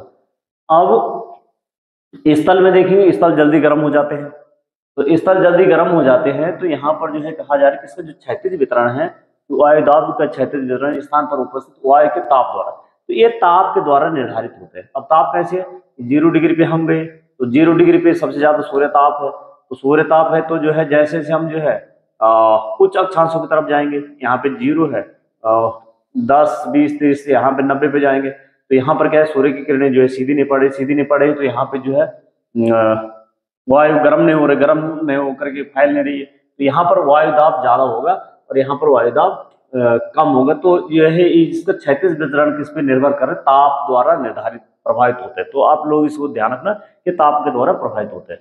अधिक तापमान वाले क्षेत्रों में वायु गर्म होकर, अब जहां पर कहा जा रहा है कि जहां पर तापमान अधिक होगा वहां पर क्या हो जाएगी, वायु गर्म होकर के ऊपर उठेगी। ये हमने जो है कल भी देखा था कि ये जो है इसे आगे इसी लेक्चर में, कल क्या है इसी लेक्चर में देखा कि ऊपर उड़ती है यदि यह निम्न दाब क्षेत्र बनता है, जहां पर जो है गर्म होगा, वायु गर्म होगी, ताप वहां पे अधिक है, वायु गर्म होकर के ऊपर उठेगी, वो बन जाएगा निम्न दाब क्षेत्र। ताप हमेशा ध्यान रखना, ताप ज्यादा है दाब कम, ताप कम है दाब ज्यादा, बस इसका सीधे उल्टा हो जाएगा। निम्न दाब बादल युक्त आकाश एवं नम मौसम के साथ जुड़ा होता है। जहां पर जो है कहा जा रहा है कि निम्न दाब होगा, दाब मतलब वहां पे ताप नहीं है, ताप नहीं तो वहां पे वाष्पीकरण नहीं हो रहा, वाष्पीकरण नहीं हो रहा तो बादल नहीं बन रहे, बादल युक्त आकाश है वहां पे। और मौसम कैसा होगा वहां पे, नम होगा, शुष्क होगा, बारिश होने की वहां पे संभावना कम। कम तापमान वाले क्षेत्र में, जहां पे तापमान कम है उस क्षेत्रों की, अब ये जो है क्योंकि हम कॉन्सेप्ट जब हमारे जब तक क्लियर नहीं होंगे हमें रटने से जो है काम चले। और मैं जो है कल किसी से पूछ रहा था कि भारत में जो है, भारत किस कटिबंध में आता है, तो भारत जो है उष्ण उपोष्ण कटिबंध आ रहा था उत्तर। तो यदि उष्ण उपोष्ण कटिबंध तो उस हिसाब से भारत में जो है बर्फबारी नहीं होनी चाहिए, लेकिन यहाँ पर क्या है, ऊंचे ऊंचे पर्वत है, और ऊंचे पर्वत के कारण क्या होता है कि तुंगता बढ़ने के कारण जो है, जैसे जैसे तुंगता बढ़ेगी, तुंगता बढ़ेगी, सामान्य पतन दर के कारण क्या हो जाएगा, यहाँ पे जो टेम्परेचर गिर जाएगा, टेम्परेचर गिर जाएगा तो वहां पर जो है जो बारिश होगी वो हिम के रूप में होगी। तो जुड़ा होता है कम तापमान वाले क्षेत्रों की वायु। अब जहां पे तापमान कम है वहां की हवा कैसे हो जाए, वायु कैसे हो जाए, ठंडी होती है, इसके फलस्वरूप वहां भारी होती है। तो यदि वो ठंडी है तो ठंडी वायु, हमने देखा कि ठंडी वायु भारी है, गर्म वायु हल्की है। भारी वायु निमज्जित होकर उच्च दाब क्षेत्र बनाती है। अब कहा जा रहा है कि जो भारी वायु है वो क्या करती है, निमज्जित, यानी वो नीचे की तरफ बैठती है, भारी चीज नीचे की तरफ बैठती है, और ये क्या बनाएगी, उच्च दाब क्षेत्र, वहां पर दाब हो जाएगा उच्च। वायु भारी हो चुकी है तो वो नीचे बैठेगी, नीचे बैठ करके ये क्या बना रही है, यहाँ पे उच्च दाब क्षेत्र, दाब बन जाएगा वहां पे उच्च। उच्च दाब के कारण स्पष्ट एवं स्वच्छ आकाश होता है, और जैसे वहां पर उच्च दाब बन गया समझो कि बारिश वहां नहीं होनी है।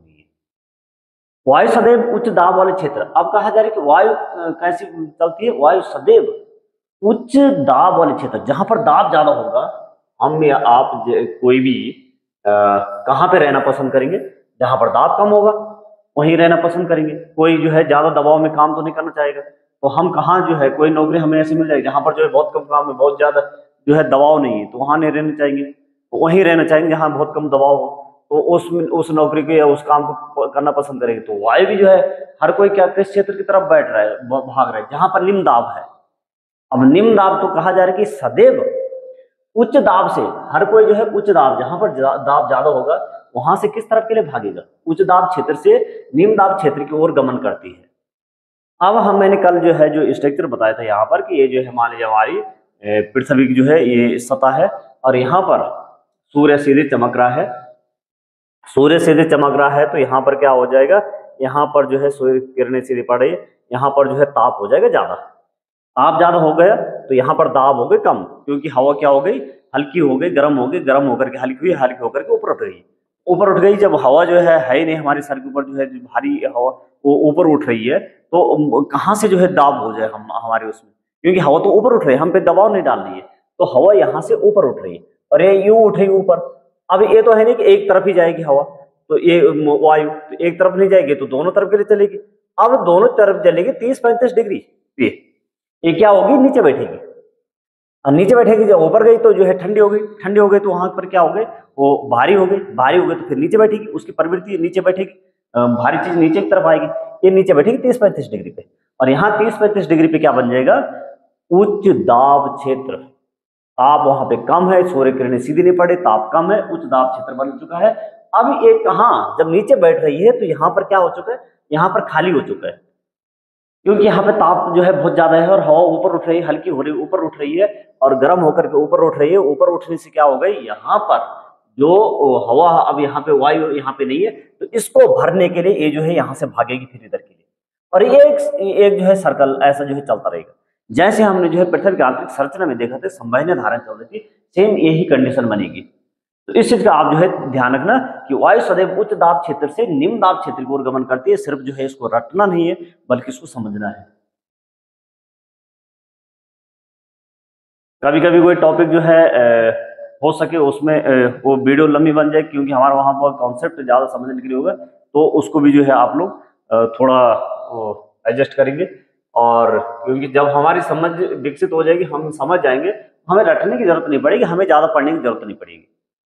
उच्च दाब क्षेत्र से निम्न दाब क्षेत्र की ओर वायु की गति को पवन कहते हैं। अब कहा जा रहा है कि उच्च दाब क्षेत्र, जहां पर दाब उच्च है, उस क्षेत्र से जब निम्न दाब के क्षेत्र की ओर वायु की गति हो रही है तो इसको ही पवन कहते हैं। तो पवन क्या है? उच्च दाब क्षेत्र से निम्न दाब के क्षेत्र की ओर जो है वायु बह रही है उसको पवन कहते हैं। पवन को मुख्यतः 3 प्रकार से विभाजित किया जा सकता है। अब पवन कितनी प्रकार की होती है? तो पवन कहा जा रहा है कि एक तो स्थायी पवन होती है, जो जिसका मार्ग हमेशा एक ही तरफ है, स्थायी है, हमेशा वो परमानेंट एक ही दिशा में बहती है, तो स्थायी पवन होगी। अब यहाँ पे कहा जा रहा है कि व्यापारिक पश्चिमी एवं पूर्वी पवन है, स्थायी पवन है। एक तो पवन जो है व्यापारिक पश्चिमी पवन है, हमने व्यापारिक पवन के बारे में जो है कहीं न कहीं पढ़ा होगा, व्यापारिक पवन है। और एक जो है व्यापारिक पश्चिमी एवं पूर्वी पवन है। तो व्यापारिक जो है पश्चिमी और पूर्वी, जो पश्चिमा पवन है और जो है पूर्वा पवन है, पूर्वा और पश्चिमा। तो ये दोनों कहा जा रहा है कि ये तो जो है कहाँ चल रही है? ये चल रही है विषुवत रेखा की जो है जो हमारा कर्क रेखा और मकर रेखा है इसके जो है बीच में चल रही है। ये तो यहाँ चल रही है, पूर्वी व्यापारिक पवन है। और जो पश्चिमा पवन है ये जो है 30-35 डिग्री नॉर्थ और साउथ दोनों में चल रही है, पश्चिमा पवन है। तो ये दोनों गोलार्ध में चलेगी। तो ये कहा जा रही है स्थायी है, ये वर्ष भर लगातार निश्चित दिशा में चलती है। हमेशा पूछा जाए कि ये जो है किस प्रकार की पवन है, तो अब है मौसमी पवन। ये जो है क्या कहा जाए कि मौसमी पवन, ये पवन विभिन्न ऋतु में अपनी दिशा बदलती रहती है। जैसे भारत में मौसमी पवन है, तो मौसमी पवन में भारत में क्या करते हैं कि जो है अपनी दिशा बदलती है। और भारत में जो पवन मौसमी पवन चलती है ये कैसे चलती है? ऋतु के हिसाब से।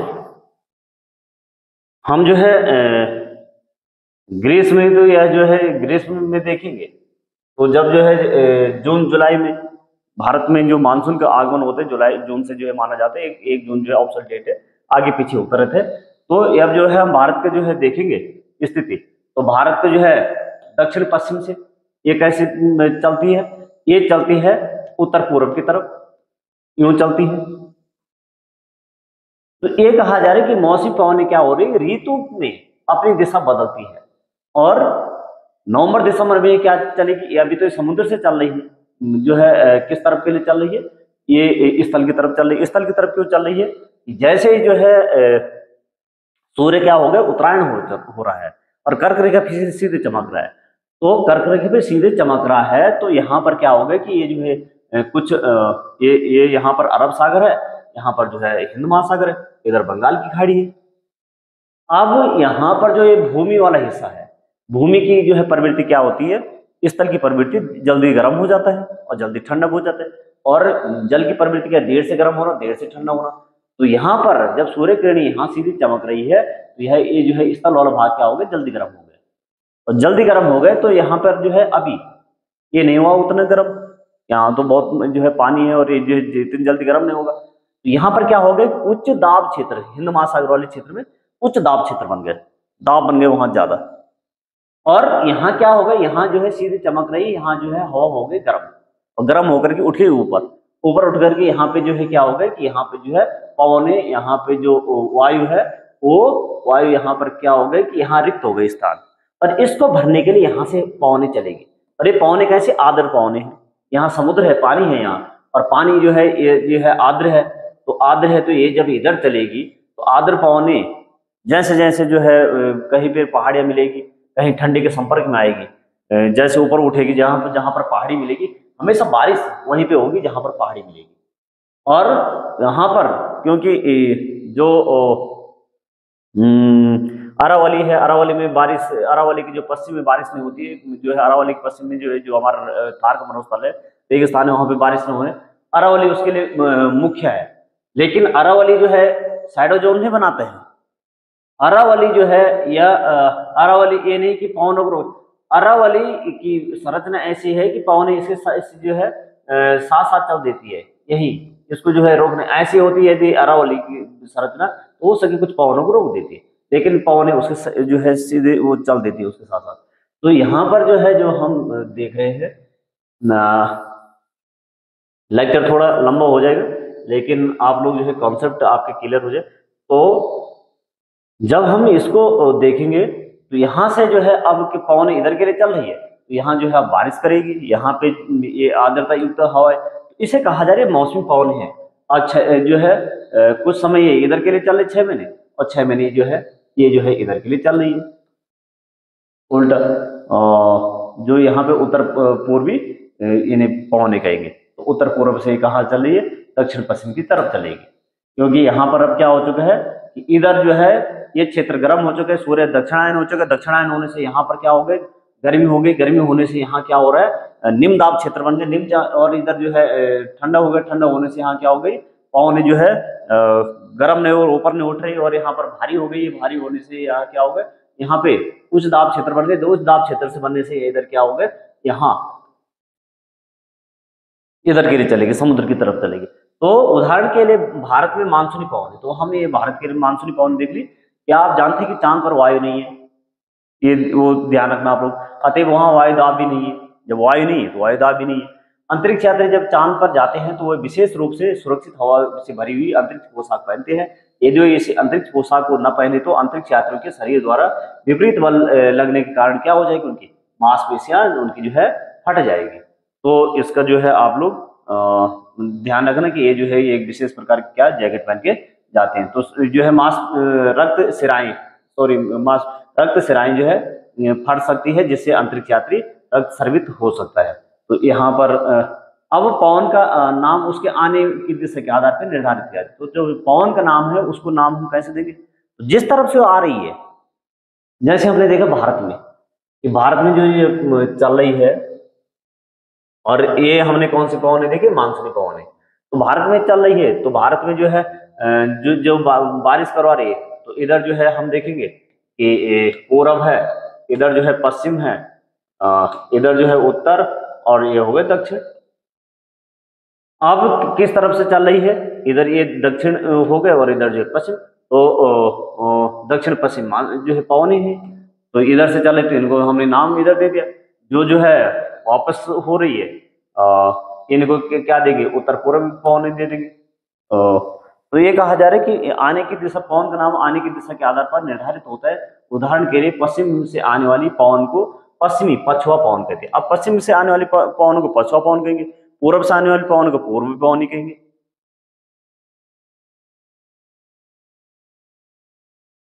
अब है कुछ स्थानीय पवन है जो कहीं स्थान विशेष क्षेत्र में ही चलती है, जैसे जो है उत्तरी भारत में, ये राजस्थान वाले क्षेत्र में हम देखें, ये उत्तरी भारत वाले क्षेत्र में, वैसे पूरी उत्तरी भारत में लगभग जो है, पूरे उत्तरी भारत में तो नहीं पर कुछ क्षेत्रों में गर्मियों में, तो बिहार यूपी इत्यादि वाला राजस्थान वाला जो है क्षेत्र है, यहाँ पर लू चलती है। तो स्थानीय पवन, ये पवन किसी छोटे क्षेत्र में वर्ष या दिन के किसी विशेष समय में चलती है।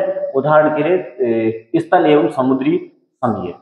तो ये कहा जा रहा है कि जो है ये भारत में, तो हम देख रहे हैं कि भारत में जैसे जो है लू है, लेकिन ये कहा जा रहा है कि ये किसी छोटे क्षेत्र में, ये छोटे क्षेत्र में स्थान की है, स्थान विशेष की है, जैसे जो है भारत में उत्तरी भारत, तो उत्तरी भारत में कुछ क्षेत्रों में, तो ये कहा जा रहा है कि एक छोटे से क्षेत्र में दिन के किसी विशेष समय में चलते, किसी विशेष समय में उसके चलने का होता है, हर समय नहीं चल रही। तो उदाहरण के लिए कहा जा रहा है कि स्थल एवं समुद्री। अब स्थल और समुद्री, तो स्थल क्या हो जाएगा कि जो है रात को ठंडा हो जाता है, वहां पर क्या हो जाएगा, रात को ठंडा हो गया तो वहां पर उच्च दाब बन जाएगा, और समुद्र जो है देर से गर्म होता है तो वहां पर क्या हो जाएगा, निम्न दाब है, तो वो जो है किस तरफ के लिए चलेगी, समुद्र की तरफ के लिए चलेगी, दिन में उसका उल्टा हो जाएगा। तो ये कहा जा रहा है कि स्थानीय पवन है भारत के उत्तरी क्षेत्र के गर्म एवं शुष्क स्थानीय पवन को लू कहते हैं। तो ये हमने देख लिया। अब यहाँ पे जो है यहाँ पर जो दिखाई गई भूमध्य रेखा वो दिखाई गई है, ये कर्क रेखा है, ये जो है मकर रेखा है। अब ये जो है भूमध्य रेखा से यहाँ पे जो है उत्तरी पूर्वी व्यापारिक पवनें दिखाई गई, उत्तरी पूर्वी व्यापारिक पवनें, और उत्तरी पूर्वी व्यापारिक पवनों की ओर जो है यहाँ पर इस कर्क जो है भूमध्य रेखा से दक्षिण की तरफ क्या कहेंगे, दक्षिण पूर्वी व्यापारिक पवनें, और उत्तर की तरफ देखेंगे तो उत्तरी पूर्वी व्यापारिक पवनें, कर्क रेखा मकर रेखा हम देख रहे हैं इनको। अब यहाँ पर जो इनको नाम दिया गया है कि दक्षिण पूर्वी दक्षिण की तरफ है, तो दक्षिण की पूर्व व्यापारी कौन है, क्योंकि इनका चलने की दिशा आप लोग देखिए यूं है, यूं है।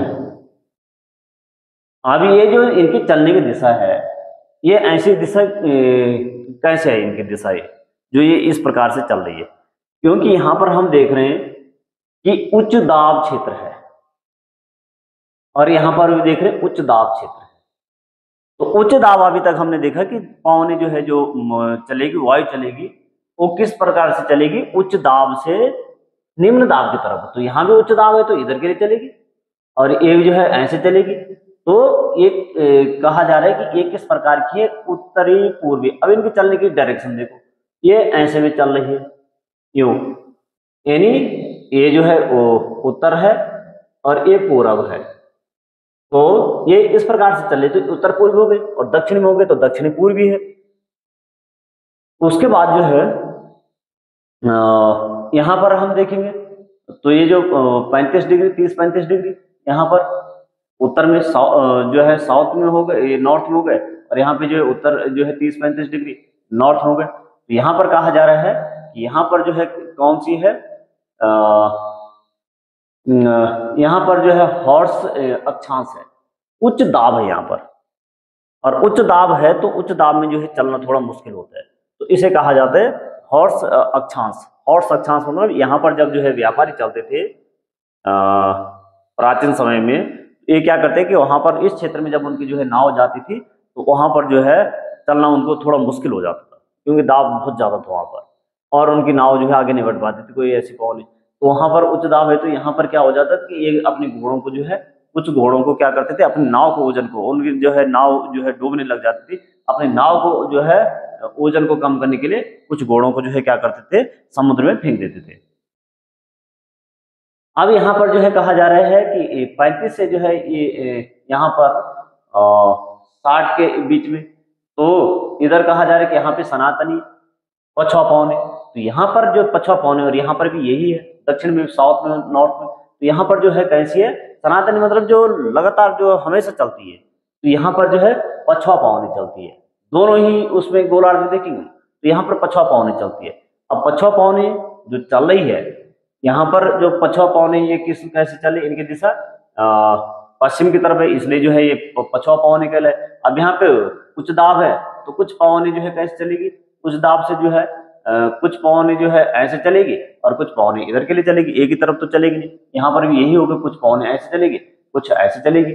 जिस ये जो है पूरब की तरफ, ये जो है पूरब की तरफ चल रही, तो ये इस तरफ चल रही, लेकिन यहाँ पर फिर जो कोरलिस प्रभाव इफेक्ट है, इसके कारण हम देखेंगे कि ये जो है पवन भी फिर क्या हो जाती है, कोरलिस इफेक्ट के कारण फिर जो है उत्तरी गोलार्ध में दाहिनी तरफ और दक्षिण गोलार्ध में बाईं तरफ मुड़ जाती है। तो ये हमेशा चलने वाली, अब जो ये पछवा पवने है, जो पछवा पवने चलती है, तो पछवा पवनों को,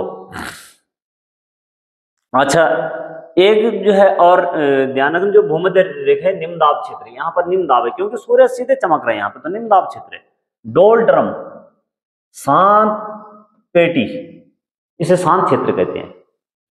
ये जो है इसे कहा जाता है डोलड्रम, जो है ये है हमारा 0 डिग्री से जो है हमारा 5 डिग्री साउथ, 5 डिग्री नॉर्थ की तरफ जो है जो क्षेत्र वो कहलाएगा, ये पेटी कहलाएगी डोलड्रम। तो यहाँ पर जो है शांत क्षेत्र है, और इसमें डोलड्रम में शांत पेटी के जो है दोनों तरफ ये है 0 डिग्री से दोनों तरफ है, और यहाँ पे उच्च ताप होगा और उच्च आर्द्रता पाई जाती है।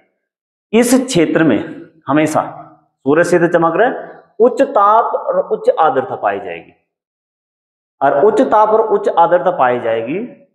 यहाँ पर ताप जो है सूर्य सीधे चमक रहे तो ताप भी ज्यादा है, और आर्द्रता क्योंकि जो है आर्द्रता यहाँ पर ताप समुद्री क्षेत्र में भी है, और यहाँ पर जो है ताप भी ज्यादा है, तो यहाँ पे आर्द्रता ह्यूमिडिटी ज्यादा होगी, और हमेशा यहाँ पे बारिश होती है बिना पूर्व चेतावनी के, कोई चेतावनी देने की जरूरत नहीं, जहाँ हमेशा बारिश होती है। सुबह जो है यहाँ पर अलग अलग जो हम जो है मौसम और जलवायु की बात करते हैं, तो यहाँ पर जो है प्रत्येक दिन अलग अलग जो है वहाँ की जलवायु और वहाँ की उसके मौसम के बारे में हम एक ही शब्द वहाँ के लिए कर सकते मौसम।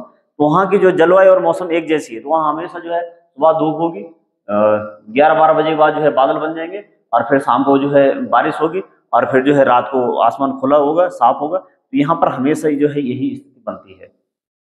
अब जो ये पछुआ पवन है, पछुआ पवनों को जो है कुछ नामों से भी जो है कई बार पूछे जाते हैं कि इनको जो है किन किन नामों से वो जानते हैं। तो दक्षिणी गोलार्ध में खास करके आप जो है ध्यान रखना कि दक्षिणी गोलार्ध में, किस गोलार्ध में, दक्षिणी गोलार्ध में। तो दक्षिणी गोलार्ध में हम देख रहे हैं कि 35 से जो है ये 60 डिग्री के बीच में है। तो यहाँ पर वैसे यहाँ पर भी यही है, यहाँ पे उच्च दाब है। तो यहाँ पर जो है यहाँ पे तो हमने देख रहा है कि हॉर्स अक्षांश यहाँ पे है, जहाँ पर जो है थोड़ा मुश्किल हो जाता था नाव को चलाना, हो जाता नहीं, होता है। और उसके बाद जो है हम देखते हैं तो अब जो ये पवने हैं, पवने वैसे 3 प्रकार की होती है, प्रार्थिक पवने, द्वितीय पवने, तृतीय पवने।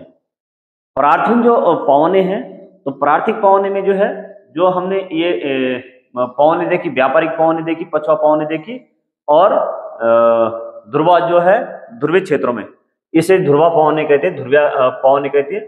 तो ध्रुवा पवने जो इसमें ये प्राथमिक पवने के अंतर्गत है, इसमें जो है आएंगे व्यापारिक पवने, पछुआ पवने और ध्रुवा, या ध्रुवीय पवने इन्हें कहेंगे। उसके बाद जो है इनका जो है जो व्यापारिक पवने 10 से 30 डिग्री व्यापारिक पवने चलेगी। उसके बाद जो है पछुआ पवने 40 से 60 डिग्री के बीच में जो है इनको पछुआ पवनों को 35 से 60 के बीच लगभग जो है यहाँ पर ही चलती है।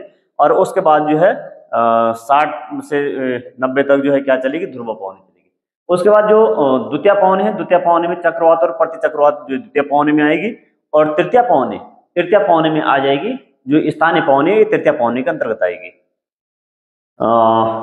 इसके अलावा जो हम देख रहे हैं कि यहाँ पर जो ये पछुआ पवने हैं, तो दक्षिणी गोलार्ध में इन्हें किस नाम से जानते हैं, 40 डिग्री पे जो है चल रही है, 40 डिग्री अक्षांश पे चल रही है दक्षिणी गोलार्ध में। तो इसके जो है क्या नाम से जानते हैं, 40 से 50 के बीच में, 50 से 60 के बीच में, और 60 से ऊपर जो है किस नाम से जानते हैं। तो 40 से 50 के जो है दक्षिण गोलार्ध में चल रही 40-50 डिग्री पे, तो यहाँ पर जो इसे कहा जाता है गरजता चालीसा, और 50 डिग्री में इसे कहा जाता है प्रचंड पचासा, और 60 डिग्री में कहा जाता है चीखता साठा। तो इसको जो है आप लोग इसका भी ध्यान रखें। अब ये चक्रवात और प्रति चक्रवात प्राकृतिक आवेश। अब कहा जा रहा है कि जो चक्रवात है ये जो है प्राकृतिक आवेश, एक जैसा आवेश जैसे गुस्से में। तो इस प्रकार जो है भारत के पूर्वी समुद्री तट पर, अब ये कहा जा रहा है कि भारत के पूर्वी समुद्री तट पर स्थित ओडिशा में बंगाल की खाड़ी से उठने वाले चक्रवात का खतरा बना देते हैं। तो यहाँ पर जो है ये डेट भी दे रहे 17-18 अक्टूबर 1999 को राज्य के जो है कुछ क्षेत्रों में, राज्य के 5 जिलों में चक्रवात आया। और चक्रवात प्राकृतिक इसमें देखते हैं 29 अक्टूबर 1999 को एक अन्य महाचक्रवात आया जिसने राज्य के एक बड़े भाग में तबाही मचाई। तो इस प्रकार यहाँ पर जो है वो भी दे रखी है। अब थोड़ा सा इसको देख लेते हैं कि ये चक्रवात क्या है।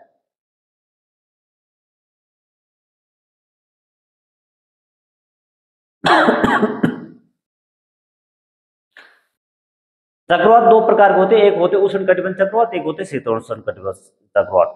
उष्ण कटिबंध चक्रवात तो शीतोष्ण कटिबंध चक्रवात जो है ये अलग अलग है। उत्तरी गोलार्ध में जो है अब जो ये उष्ण मतलब जहाँ पे गर्म वाला क्षेत्र है वहां पर उष्ण कटिबंध, शीत वाले क्षेत्र में शीतोष्ण कटिबंध। लेकिन चक्रवात वाला जो टॉपिक है उसमें हम जो है उसको और डिटेल से देखेंगे क्योंकि ये जो है वीडियो काफी लंबी हो जाएगी। तो उत्तरी गोलार्ध में यदि हम देखेंगे उत्तरी, ये जो है दोनों गोलार्ध में इनकी स्थिति अलग अलग है। तो जैसे जो है 0 डिग्री पे हम देखेंगे तो उत्तरी गोलार्ध में, इस वाले गोलार्ध में, तो उत्तरी गोलार्ध में जो चक्रवात की जो है स्थिति होती है एक घड़ी के सुई के विपरीत होती है, और दक्षिणी गोलार्ध में जो है घड़ी के सुई की जो है अनुकूल होती है। तो घड़ी की सुई की जो है अनुरूप होती है दक्षिणी गोलार्ध में, और उत्तरी गोलार्ध में घड़ी की सुई की जो है विपरीत होती है।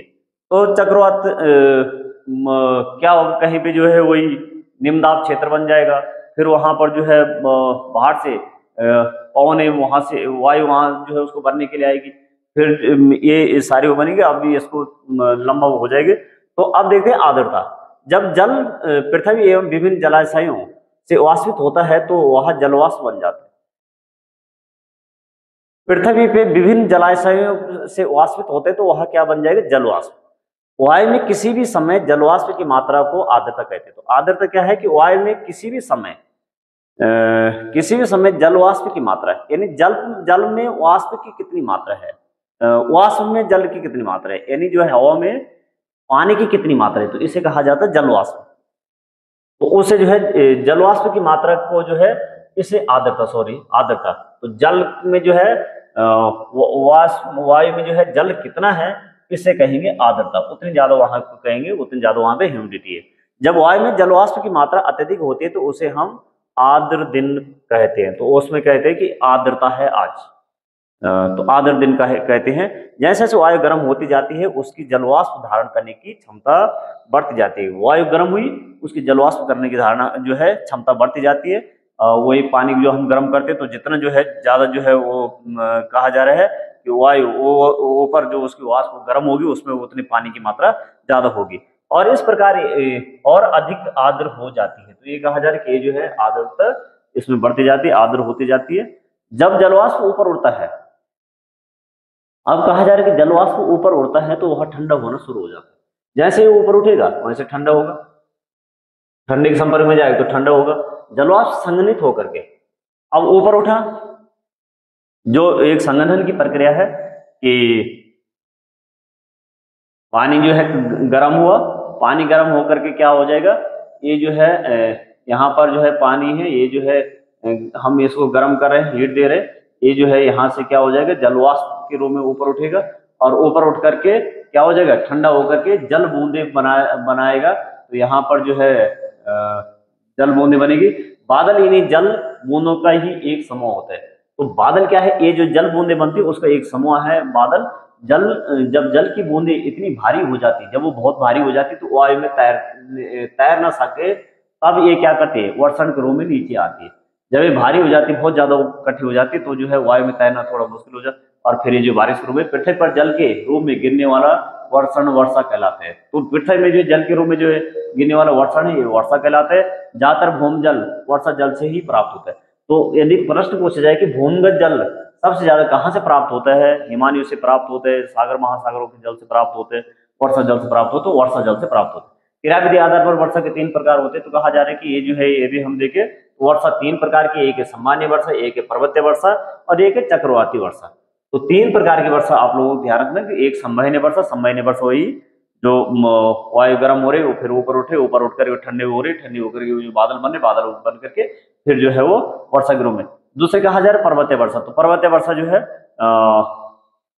पर्वतीय क्षेत्रों में, और चक्रवाती वर्षा चक्रवात के कारण भी वर्षा होती है। वर्षण के दूसरे रूप जो है हिम वृष्टि तथा ओला, ये भी वर्षा के रूप है। अब आर्द्रता में हम जो है यहाँ पे देखें तो पौधे तथा जीव जंतु के जीवित रहने के लिए वर्षा बहुत महत्वपूर्ण है। हमें सब पता है कि वर्षा होगी तो पानी होगा, इससे धरातल को ताजा जल प्रदान होते, तो बारिश से ताजा जल। यदि वर्षा कम हो तो जल की कमी और तथा सूखा हो जाता है, तो ये भी हमें पता है। इसके विपरीत अगर वर्षा अधिक होती है तो बाढ़ आ जाती है, ये भी हमें पता है। तो यहाँ पर जो है संवहनीय वर्षा दिखाए गए हैं, तीनों प्रकार यहाँ पे दिखाए गए कि किस प्रकार से संवहनीय वर्षा हो रही है।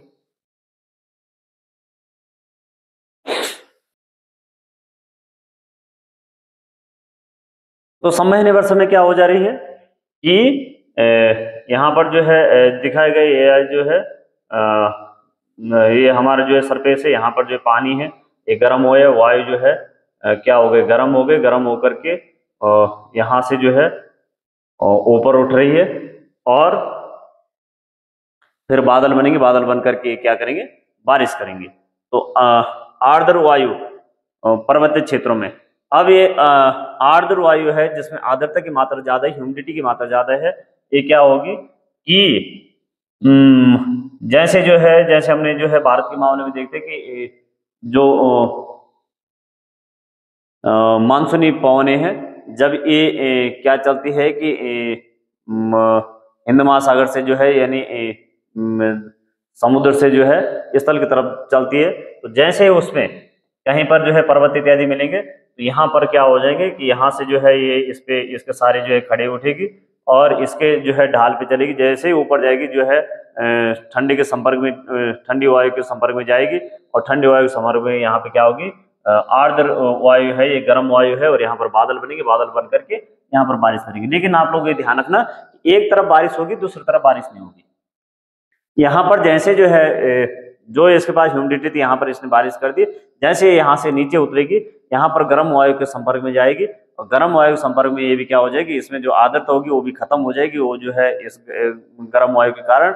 और इस क्षेत्र में तो इसे जो है कहा जाता है साइडोजोन, यानी जो है वर्षा का जो है साइडोजोन कहा जाएगा इसे, छाया वृष्टि क्षेत्र, वर्षा का छाया वृष्टि क्षेत्र। तो इस साइड में जो है बारिश नहीं, तो ऐसे बहुत सारे कारण है कि बहुत जगह जो है बारिश न होने के कारण ये जो है इस प्रकार की संरचना को होने जो है बारिश न होने के कारण है। तो चक्रवाती वर्षा में क्या हो जाएगा, एक तरफ जो है ठंडी वायु है, दूसरी तरफ जो है गर्म वायु है, और ठंडी वायु और गर्म वायु जब जो है आपस में मिलेगी तो गर्म वायु जैसे जो है ठंडी वायु के जो है संपर्क में आएगी तो यहाँ पर क्या हो जाएगी कि हमने जो अभी तक देखा, तो ये यहाँ पर क्या हो जाएगी, चक्रवाती वर्षा हो जाएगी। तो ये जो है 3 प्रकार की वर्षा हमने देखी है। इसके साथ ही जो है ये टॉपिक इससे संबंधित कुछ प्रश्न है, यदि आप लोगों से ये प्रश्न होते हैं कोशिश कीजिए कि कितनी आपके सही होते हैं।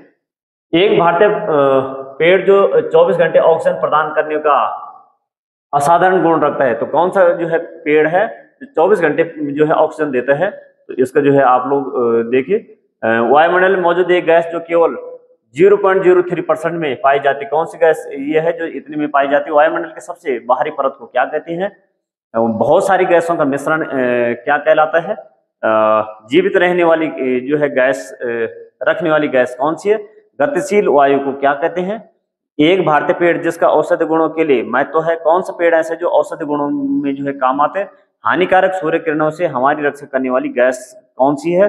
निम्न दाब क्षेत्र के बारे में आप बताएं कि निम्न दाब क्षेत्र जो है क्या है? जलवाष्प की वायु में मात्रा कितनी है?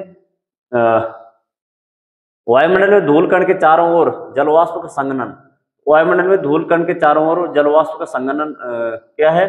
उत्तर भारत में ग्रीष्म ऋतु में बहने वाली स्थानीय पवनों का एक उदाहरण दीजिए। वायुमंडल में छोटे अंतराल के लिए बादल, तो वायुमंडल में छोटे अंतराल के लिए बादल, तो फिर क्या होगा? वर्षण का तरल रूप क्या कहलाता है? पृथ्वी के चारों ओर वायु की चादर को क्या कहते हैं? वायु दाब को मापने का यंत्र क्या है? सूर्य से आने वाली ऊर्जा को क्या कहा जाता है? शीत में दृश्यता को कम करता है। शीत में दृश्यता को क्या कम करता है? जब सूर्य हमारे सिर के ऊपर होता है तो वहाँ समय क्या कहलाता है? इसके साथ ही जो है टॉपिक समाप्त होता है। और आप लोग इसको जहां पर भी आपके कॉन्सेप्ट क्लियर होते हैं, तो मेरा एक ही वो है कि आपके कॉन्सेप्ट कहीं पर भी आपको लगता है कि ठीक है, अच्छा है, तो हमारी समझ में कोई नहीं, कभी वीडियो लंबी और जो है छोटी वो टॉपिक पे है, उस पर कितनी महत्वपूर्ण है और समझ पे हमारा कितना जो है हमने उसको समझ रहे हैं, तो इस हिसाब से वो होगी। और आप वहां पर जो है लाइक जरूर कीजिए, आप लोग शेयर कीजिए, आप लोग अधिक से अधिक अपने जो है साथ वालों को इसको भेजिए। और आप लोग जो है हम इसको बहुत ही जल्दी में 6 के हमने कंप्लीट करेंगे, 7 भी जो है कंप्लीट होने वाले है। ये चौथा चैप्टर था, 5वां जो है हमारा हो चुका है। और उसके बाद जो है चौथा, 5वां, छठा, 7वां 2 टॉपिक रहते हैं। 2 टॉपिक 2 दिन में ये समाप्त हो जाएंगे। फिर 8 को जो है हम इस प्रकार से वो देखेंगे, जो कक्षा 10 में भी है कोई टॉपिक ऐसे जो एक साथ मिलते हैं, उनको एक साथ कंबाइन करके वो पढ़ेंगे। क्योंकि हम जो है दोनों को क्यों अलग अलग पढ़ने हैं कि एक बार हम कक्षा 8 में पढ़ेंगे, फिर कक्षा 10 में पढ़ेंगे, दोनों कमेंट करके हम जो है इसको पढ़ेंगे, और जिससे हमारा समय की बचत होगी। और एक ऐसी रणनीति से जो हम एनसीईआरटी को जल्दी से जल्दी कंप्लीट करेंगे, ताकि जो है बार बार एक ही चीज को न पढ़ें और वो हमारा जो है कॉन्सेप्ट भी क्लियर हो जाए। इसके साथ जो है बहुत बहुत धन्यवाद। Thank you.